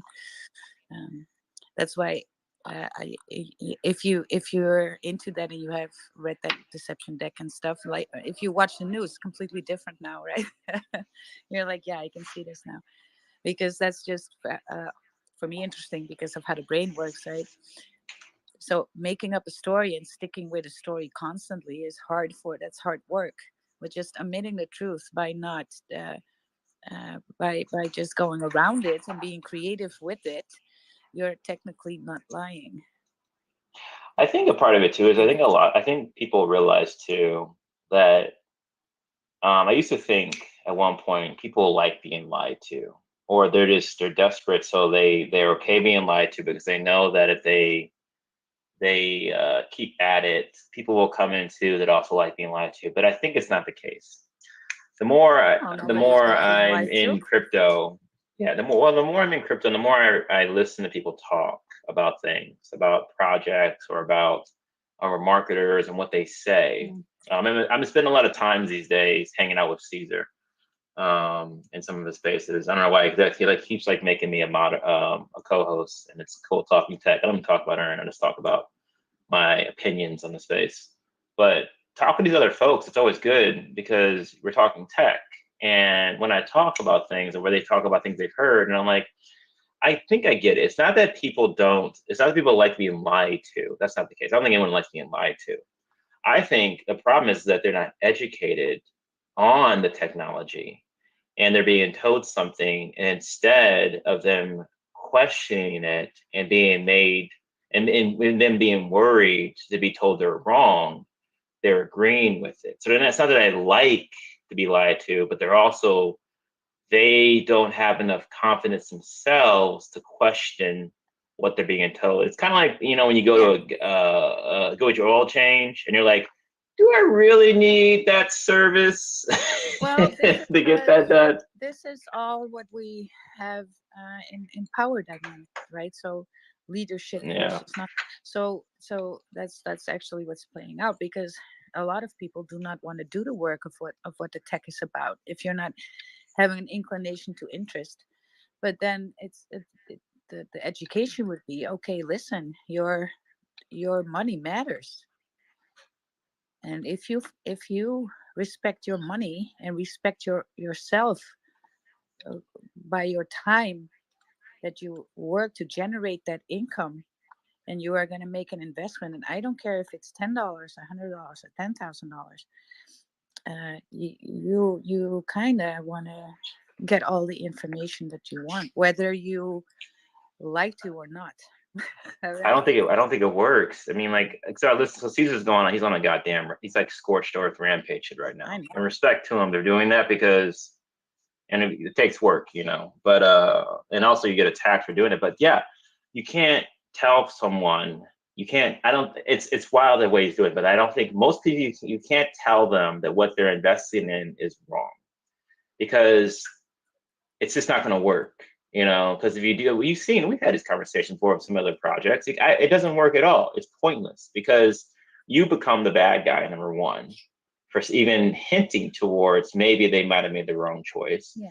And then also the individuals that have got them into it will reinforce that individual is wrong or fighting it. And so it doesn't work. And I've watched so many things die, this is and then it was obvious. This is how these people make, and maybe they do it consciously, but intuitively are using that shame element. So when you get into a scam, right, and you got into it, and somebody's pointing that out, that comes together with a lot of shame. You feel Yeah. cool for entering such a thing, and that feeling of shame is pretty big. We don't like an emotion like shame. That's like bad.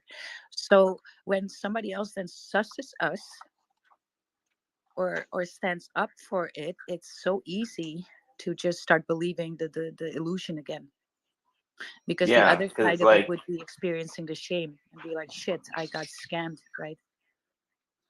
With my eyes open, I walked into this shit. I could have known. Yeah. Right? So instead of fessing up to that, and that's what each person has to do personally. You made a mistake, right? But that shame. No, I get that. When I was in Ribbit, I had a decent amount of money. I think if someone would have told me at some point that this is wrong, I might have said, okay, but that's probably bullshit a little bit. I would have felt like that. And not because I didn't believe in some way that they could be right, but I wouldn't want to accept that I made a mistake.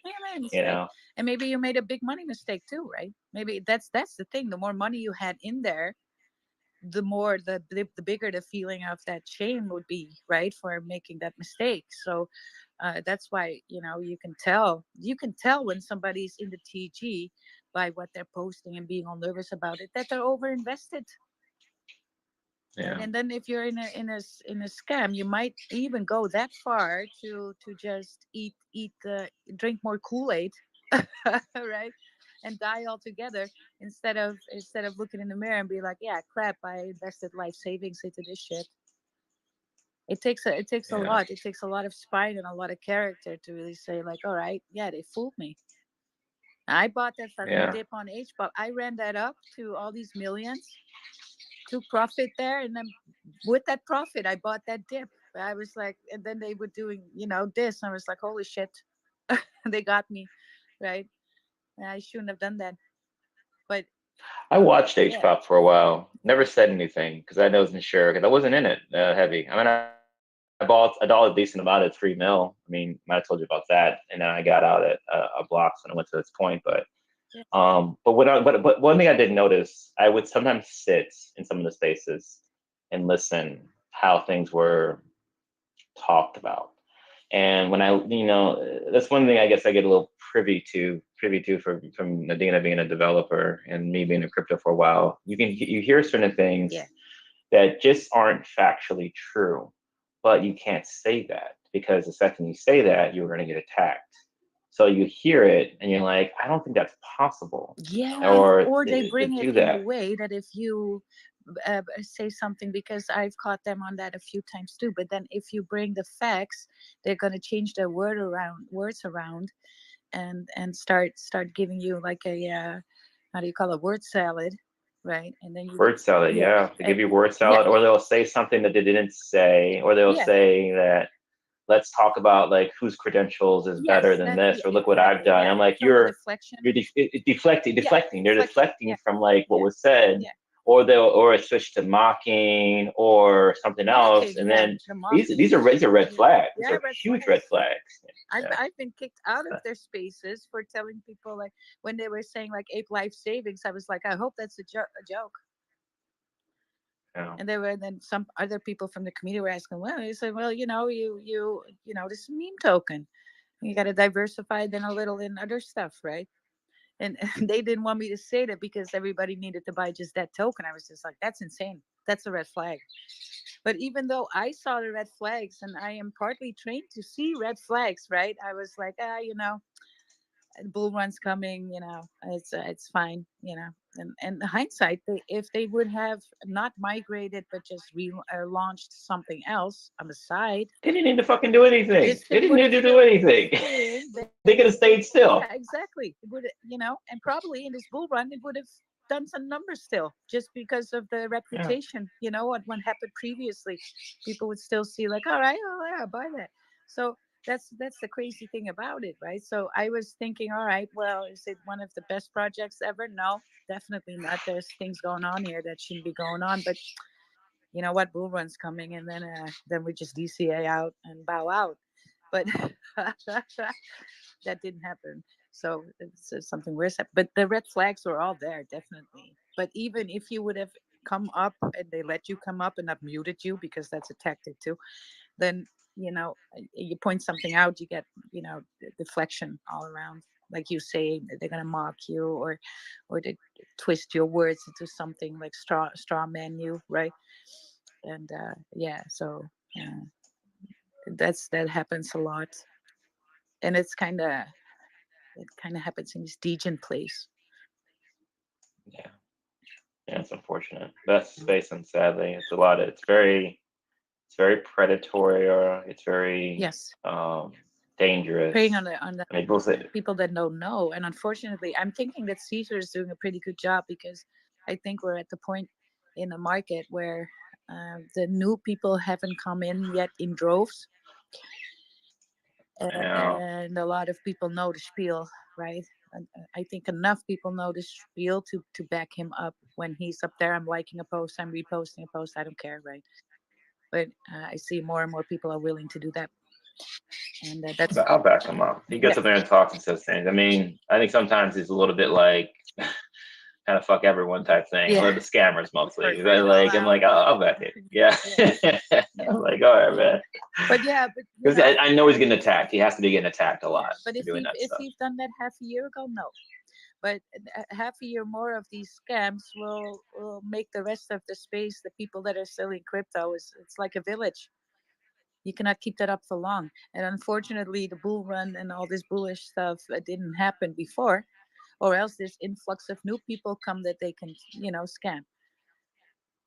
And then it gets harder again. So I think there's little intermezzo in the market, so to speak. And will help with that, so that there's now a big voice against this while new people are entering the market.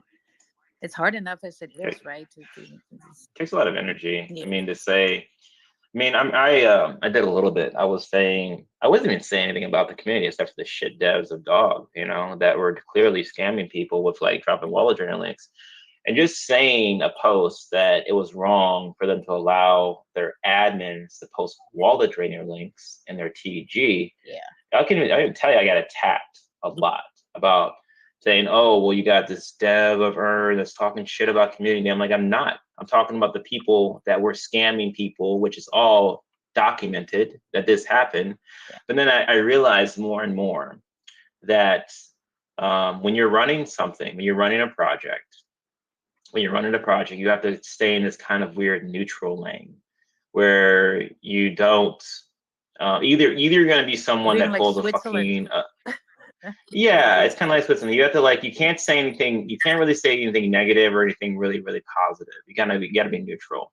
You can't, or you gotta pull a fucking Zach XBT, you know, where you just gotta go like full on, just like, this is a scam, and it takes a lot of work to do that. Or basically and I'm actually really curious how this is gonna play out with Caesar, because he's running a project called Red the Mall right now. And I know running a project how much work and how much time it takes. And if you are trying to focus on the overall longevity of a project, but also you see shit that's going wrong out there, to put your attention towards trying to, it's sad, trying to help people to get out of that, it could at the same time damage your project, because these scammers usually have teams of people that all they do is attack projects. They DM, they message, you get on their radar, and then you need to have pretty much the same It's like Scientology group. coming after you. It's fucked up. Yeah. You gotta have you have to have a group of people to attack them that are attacking you, and then you realize you've spent so much goddamn time and energy trying to help people that's caused an issue overall. I mean, you saw when I posted. I didn't go into it in detail, but when I posted that post about like, were the people on centralized exchanges rugged from HPOP? Yeah. I got so much shit for that. I'm even joking. A lot of shit from that, for posting that. And I was like, well, they were. And even several people even agreed with me right out the bat. But still, the problem was that I mentioned it at all. Yes. I should have said nothing. Yes, you should have said That's nothing. the problem. Yeah. Even though it happened, I still should have said nothing. Yeah. Well, I guess, I don't want to wheel on harp back on World War II analogy, but everybody washed their hands in innocence, pretending not to know about these concentration camps. Right? They were known. Everybody knew. Yeah. Nobody said anything. Same thing. Yeah, it's a weird world. It's like at one point you know something, you should feel like you say it, but at the same time, it's just like, because it's wrong. It's like you publicly say it. You gotta say something like, "Hey," I've even told him like, "Hey, man, like I don't know." There was one guy messaged me the other day. He called, he should have just called me, and he's like, I looked at it, and I knew there was a problem with it, and then so I just told him, I'm not telling you not to invest or not, but I'm telling you I'm not going to get in it. That's all I have to say. Because I don't want you going on like saying that I said this and then I'm fighting the project. I'm saying that I'm just not interested in it. That's all. And I think you have to either be in that world, or you have to be like a Zach XBT, or basically pull what Caesar's doing right now. You have to be in it or not in it, because you can't have it both ways. Otherwise, these groups, they're pretty animalistic. They'll come after a project, and then you don't have time for that. You don't have time to deal with that shit. It takes so much time to do that. I mean, what was it? There was another one too, actually. No, it was a dog when actually I mentioned that about and I was like, that's why I put a post out that I'm like, I have nothing against the dog. I mean, you guys are grinding and working what you got. Yeah. But still, even saying that, I mean, I can pull some of the old posts. They had like 70, 80 very negative attack messages on there. From like just saying that they post wallet trading links in the damn chat, which they did. Plus, there were some people in the Earn community that were not happy with you doing that because it would draw negative attention to Earn. Yeah, that's what it does. Yeah. And so it's so you live in a world where like you can't say anything. Yeah. Very group mentality. Group mentality is the worst. Yeah. That Dr. Milligan, maybe you want to look that up. I think you find that interesting. Is how you can lead a group to do something that you want to do within an hour. And it basically takes like 3 key ingredients. It's very interesting.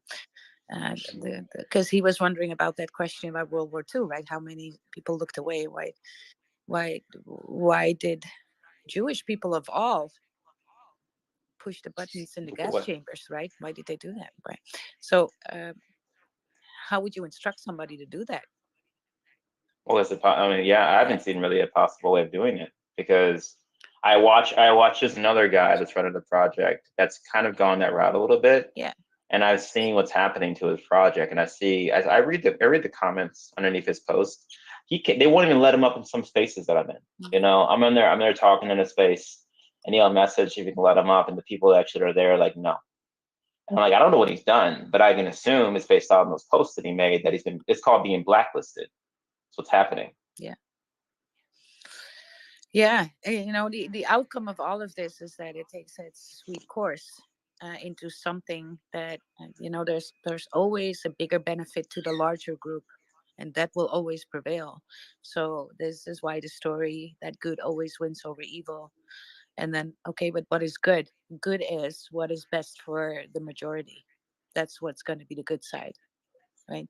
Mm. Because the winners write history too, right? So that's going to be Yeah, they also, that's what I was going to say. They also say yeah, history is written by those that survive too. yeah, They yes, say that too. yes, yes.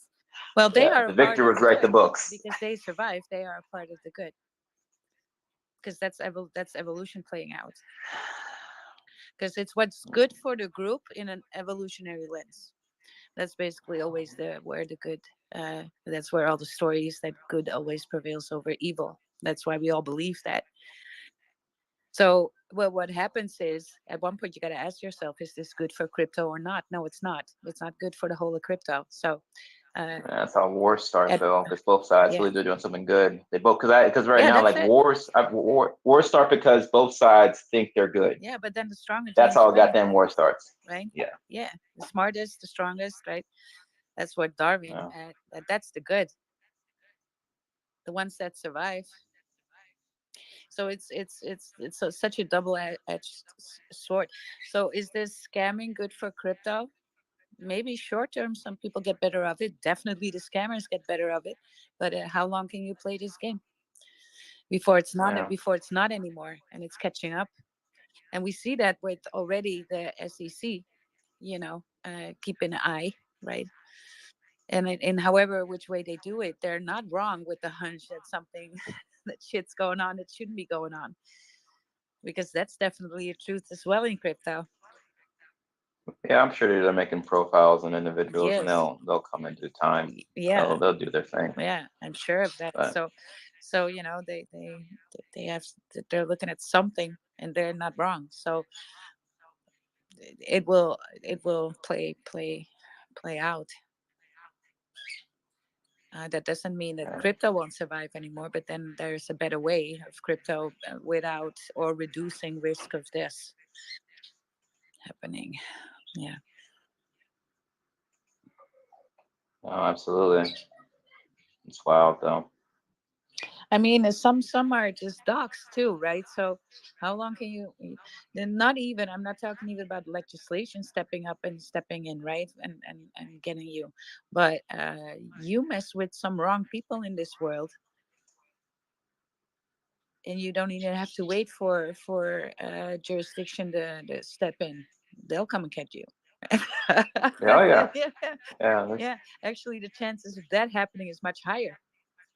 There are some hardcore people out There's some there. hardcore I people mean, in there. I don't give shit. So they it's mafia is still everywhere. I don't want to. Mafia is just an expression of organized groups, but that doesn't mean they're powerless. And they're also in crypto, and you steal them money. yeah, I watched a project the other day. They rubbed something like $100,000. That's actually not even that much money Huh? compared to how big it could have been. But Yeah. there's another one I watched that lasted 3 days. It farmed $500,000, and I got into a little bit of an argument about the anonymous versus docs. And everyone's like, "Well, a docs person would have done this shit to me." I'm like, "I get it. I agree, 100%. But they're not going to do that shit to you 5, 10, 20 times. And if they do that to you that many times, it's your fault because you should have known better. That's because you know that person, all right? But this anonymous person, it could be anyone. Hell, it could have been you. Yep. It could be me. You have no idea who this person is or how many times they've done this thing. That's the whole point of it. It's accountability to some extent. It's like the fool me once, shame on you, to fool me twice, shame on me type thing, you know? And that's what I'm trying to say when I tell people like docs versus undocs. I get it. Docs will fuck people over all the time. Sure. But if you do it repeatedly and you still fall for it, it's your fault for not researching. And in an anonymous situation, you are going into no man's land. You have no idea what's going to happen. Yeah. Yeah. Yeah, and if you see the same person calling, like Caesar is singling out the group, you see them doing the same thing over and over again. Why do you still believe? Yeah. And that's something to do with greed in the space. Greed. Greed. Well, it's because pump and dumps. People love a good pump, and people love good because pump and dumps do make money. That's a fact. If you're that 1%, that gets in early. I mean, that's why people love Ponzi's. Yeah. Because Ponzi's make money for a select few people. Not everyone. Actually, probably like not 98% of the people. But it makes money for a few. I mean, that's why we see some folks actually that run these pumping up, projects, and you have these massive followings of people. Yeah. And there's a massive following because the people that are following close know when to get the hell in and when to get the hell out of that situation. And then they know to feed it to a lot of other people to have that money go on top. And then it just cycles, this repeats over and over again to folks. And it's sad, but that is a lot of the space I see. And people like that fast money, like that fast pumping up money. Yeah. But What that's they the thing. do first They'll is build the like, pump. first thing that, they get in, okay, they lose money. And then they're like, why is this happening? And then they draw the Yes. conclusion of this Ponzi thing. And then what the first thing that they're trying to do is not look for legit stuff. No, is how do I get it? So obviously there's this in group that's operating here, right? Yes. They're trying to get into the in group because this is now how they think it will goes down. So if I'm a part of the in group, I'll be a part of that early entry, stuff, and then I am winning. Oh yeah, I directly talked to someone. It's like there's like some person said like she's been in this game for a minute. She's like, all crypto's a scam. I'm like, no, all crypto's a scam. I think you talked all crypto's a scam, all crypto's a Ponzi. I'm like, no, that's not the case. I know that's No. what you've been exposed to a lot, but that's not the case. Yeah, that's That's absolutely not the case. I'm also getting very upset when people say that because we finally have something that's called crypto that can liberate a lot of people building on the blockchain, building businesses, real life. This can have so much utility in real life and stuff that's insane. We don't even know. We cannot phantom with our brain, right? most people don't care, Most people unfortunately. don't care. Fine. And They don't care about utility. they don't care about utility. But this can be like, I'm just water wells in Africa, crypto. Villages built in India, crypto. There's just a whole aspect of crypto that is, and then people calling it a Ponzi scheme is like, no, no. The financial world is building on it because of what it can do for them. That's utility. There's so much utility. There's uh, charity utility. If you want to do your Because people, business, I'm just gonna say it because people are fucking stupid. They Yeah. don't even know the definition of a Ponzi scheme, and it is a Ponzi.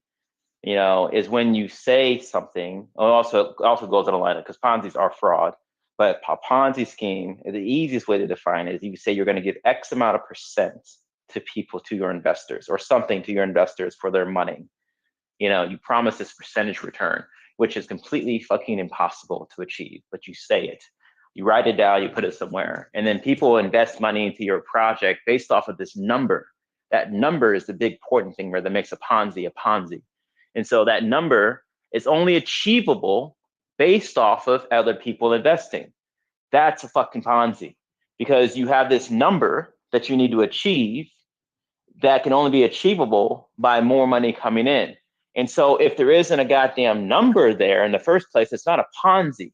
That's just people investing into something. But people put these numbers into their projects, or they say it's going to be X amount of return or X amount of X's by this date. And you know that only way that's achievable is for more money coming in, which is why roadmaps are fucking dangerous. Yes.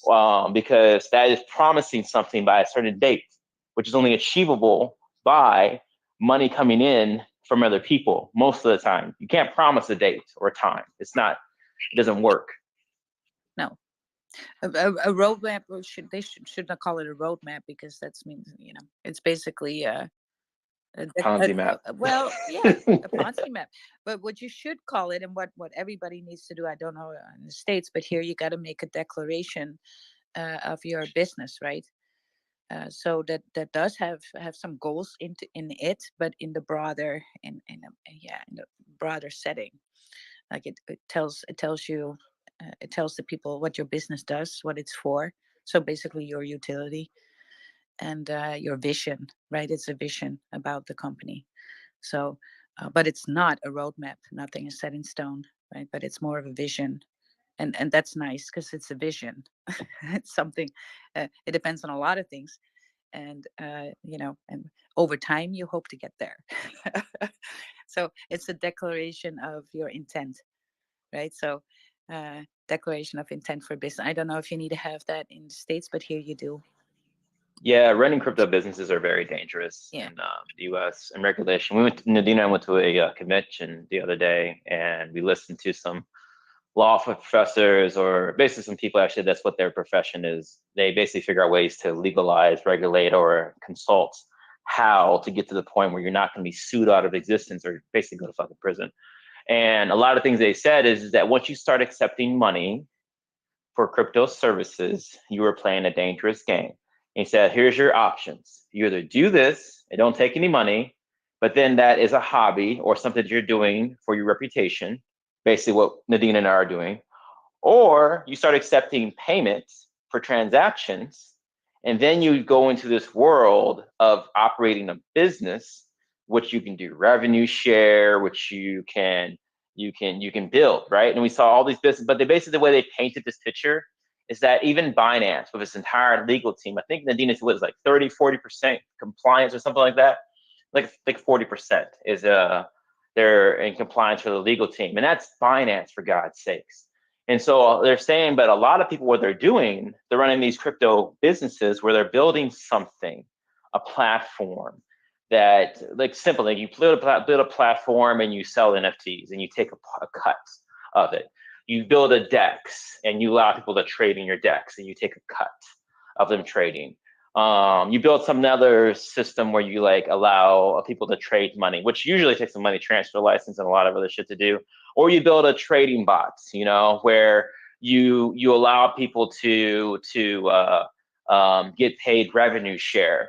I listened to someone from the SEC talk about this the other day in the spaces, and he was saying all these projects that offer revenue share are in a world of hurt. I mean, Alex Becker was talking about this shit. I don't know if you guys follow him, but he was talking about all these projects that are doing these, what do they call them? The GPU projects, where you can mine, you basically launch this token, and you state that everyone that holds this token is going to get revenue share from the efforts of these individuals, which is expectation of profit, which is security.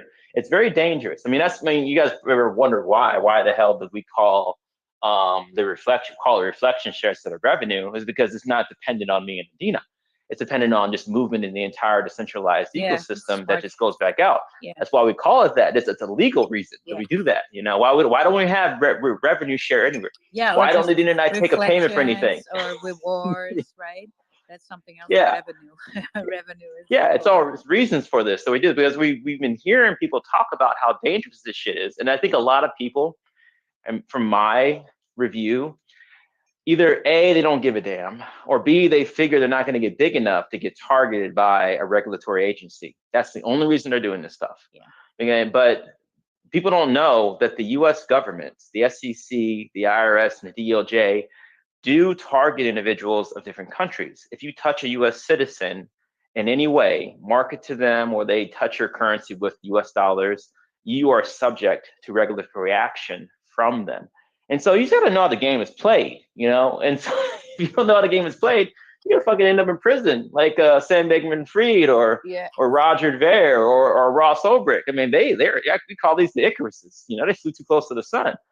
But it's just people just don't know, or they don't care to educate themselves to figure out the repercussions to doing things a certain way, or like I said, they don't have goals for it to get that big in the first place, or they hope it doesn't get that big. Because I was talking with someone that their project got to like a couple $100 million, and he was telling me he was nervous a little bit. And it's like, well, yeah, I get it, because at that level, you have eyes on you that you didn't have at 10 million, at 50 million, at 100 million. You have different eyes that are looking at you, and they're going to look at how you launched that damn thing, how money moved. I'm talking like day one, from like you adding tokens to liquidity.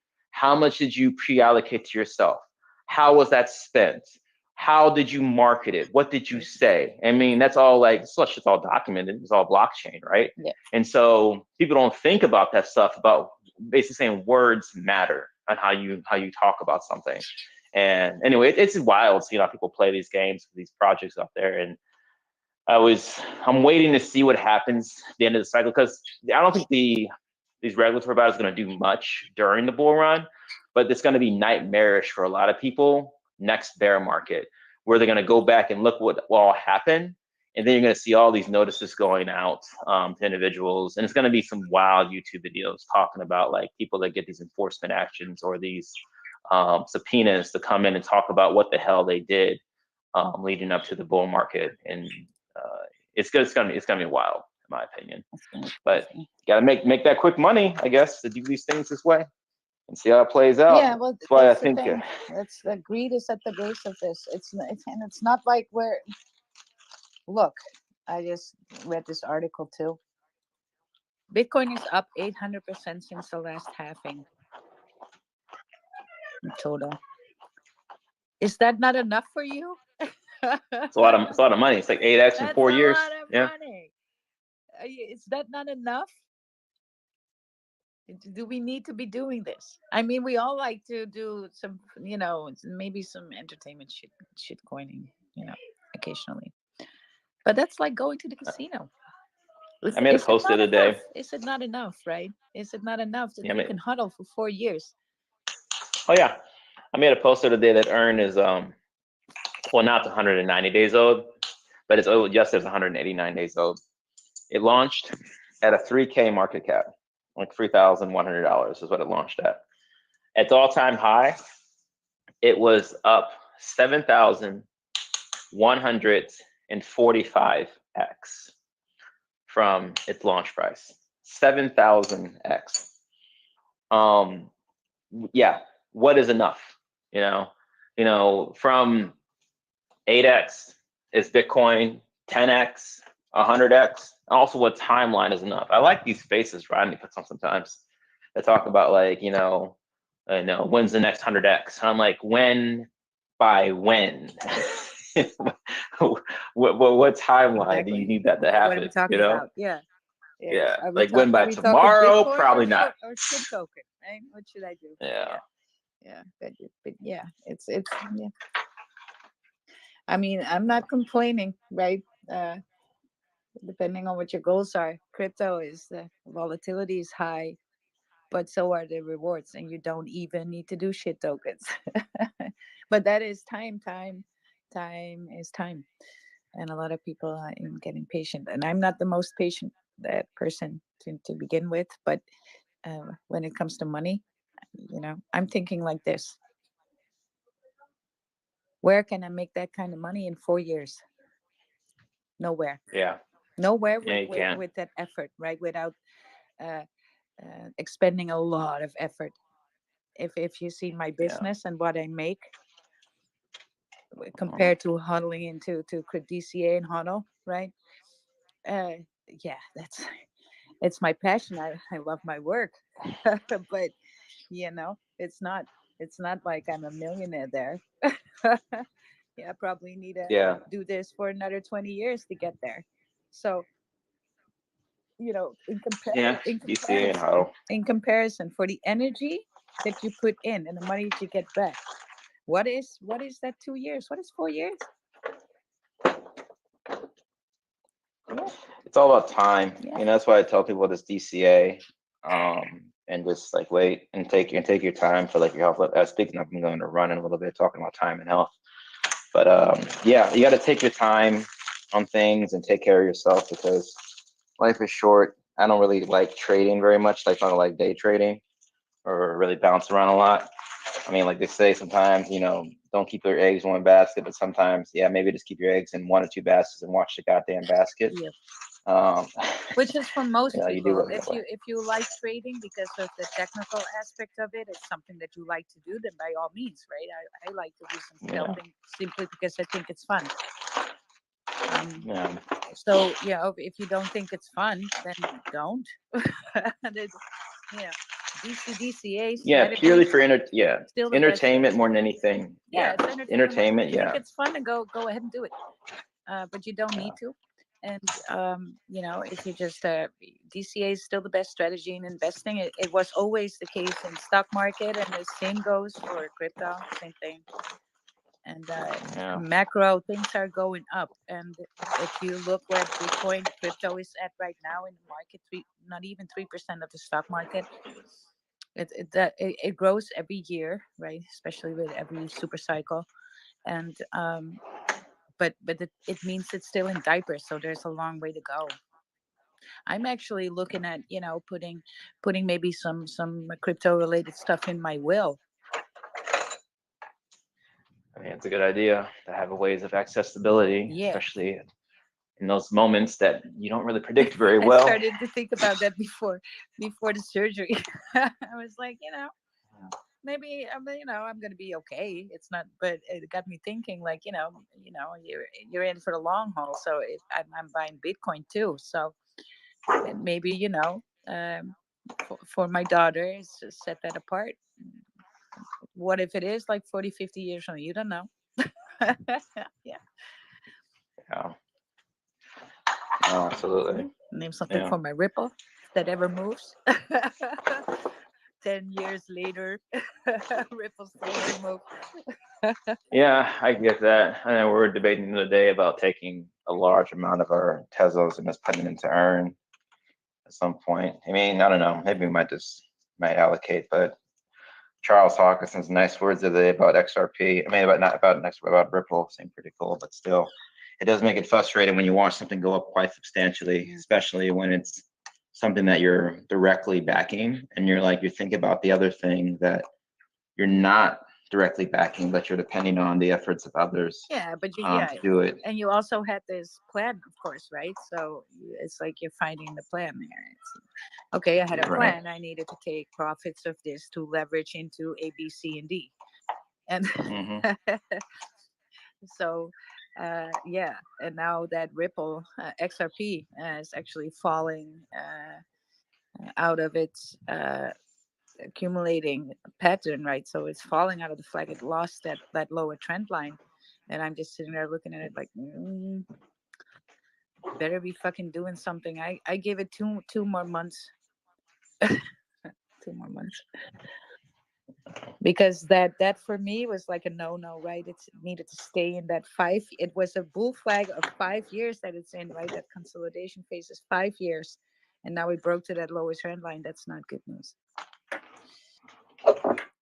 No. Yeah, that tells you something's up. Something not so bullish is going on just by looking at the chart. So let's just hope that's market sentiment, or it's something to do with the project, but I'm keeping my eye on. I'm watching it more closely now, paying a little bit more attention. Okay. Well, actually, we're going to run real quick, and then I'm going to pop over to, I think Rodney's doing a space today at 1. So I'm going to go jog and then hop over there. But yeah, it was nice chatting with you and everyone else came up, and I'll maybe see you guys over in Rodney's space. If not, I'll be in TG. Yeah, don't overinvest, guys, in the in thinking Bitcoin's going to pop up. It's probably not, in my opinion, but long term doesn't matter. We're going up. Long term, we're up. Have a good jog, you guys. I'm on 1 mile a day walking. When I'm moving, we're moving. We're moving up. Let's go.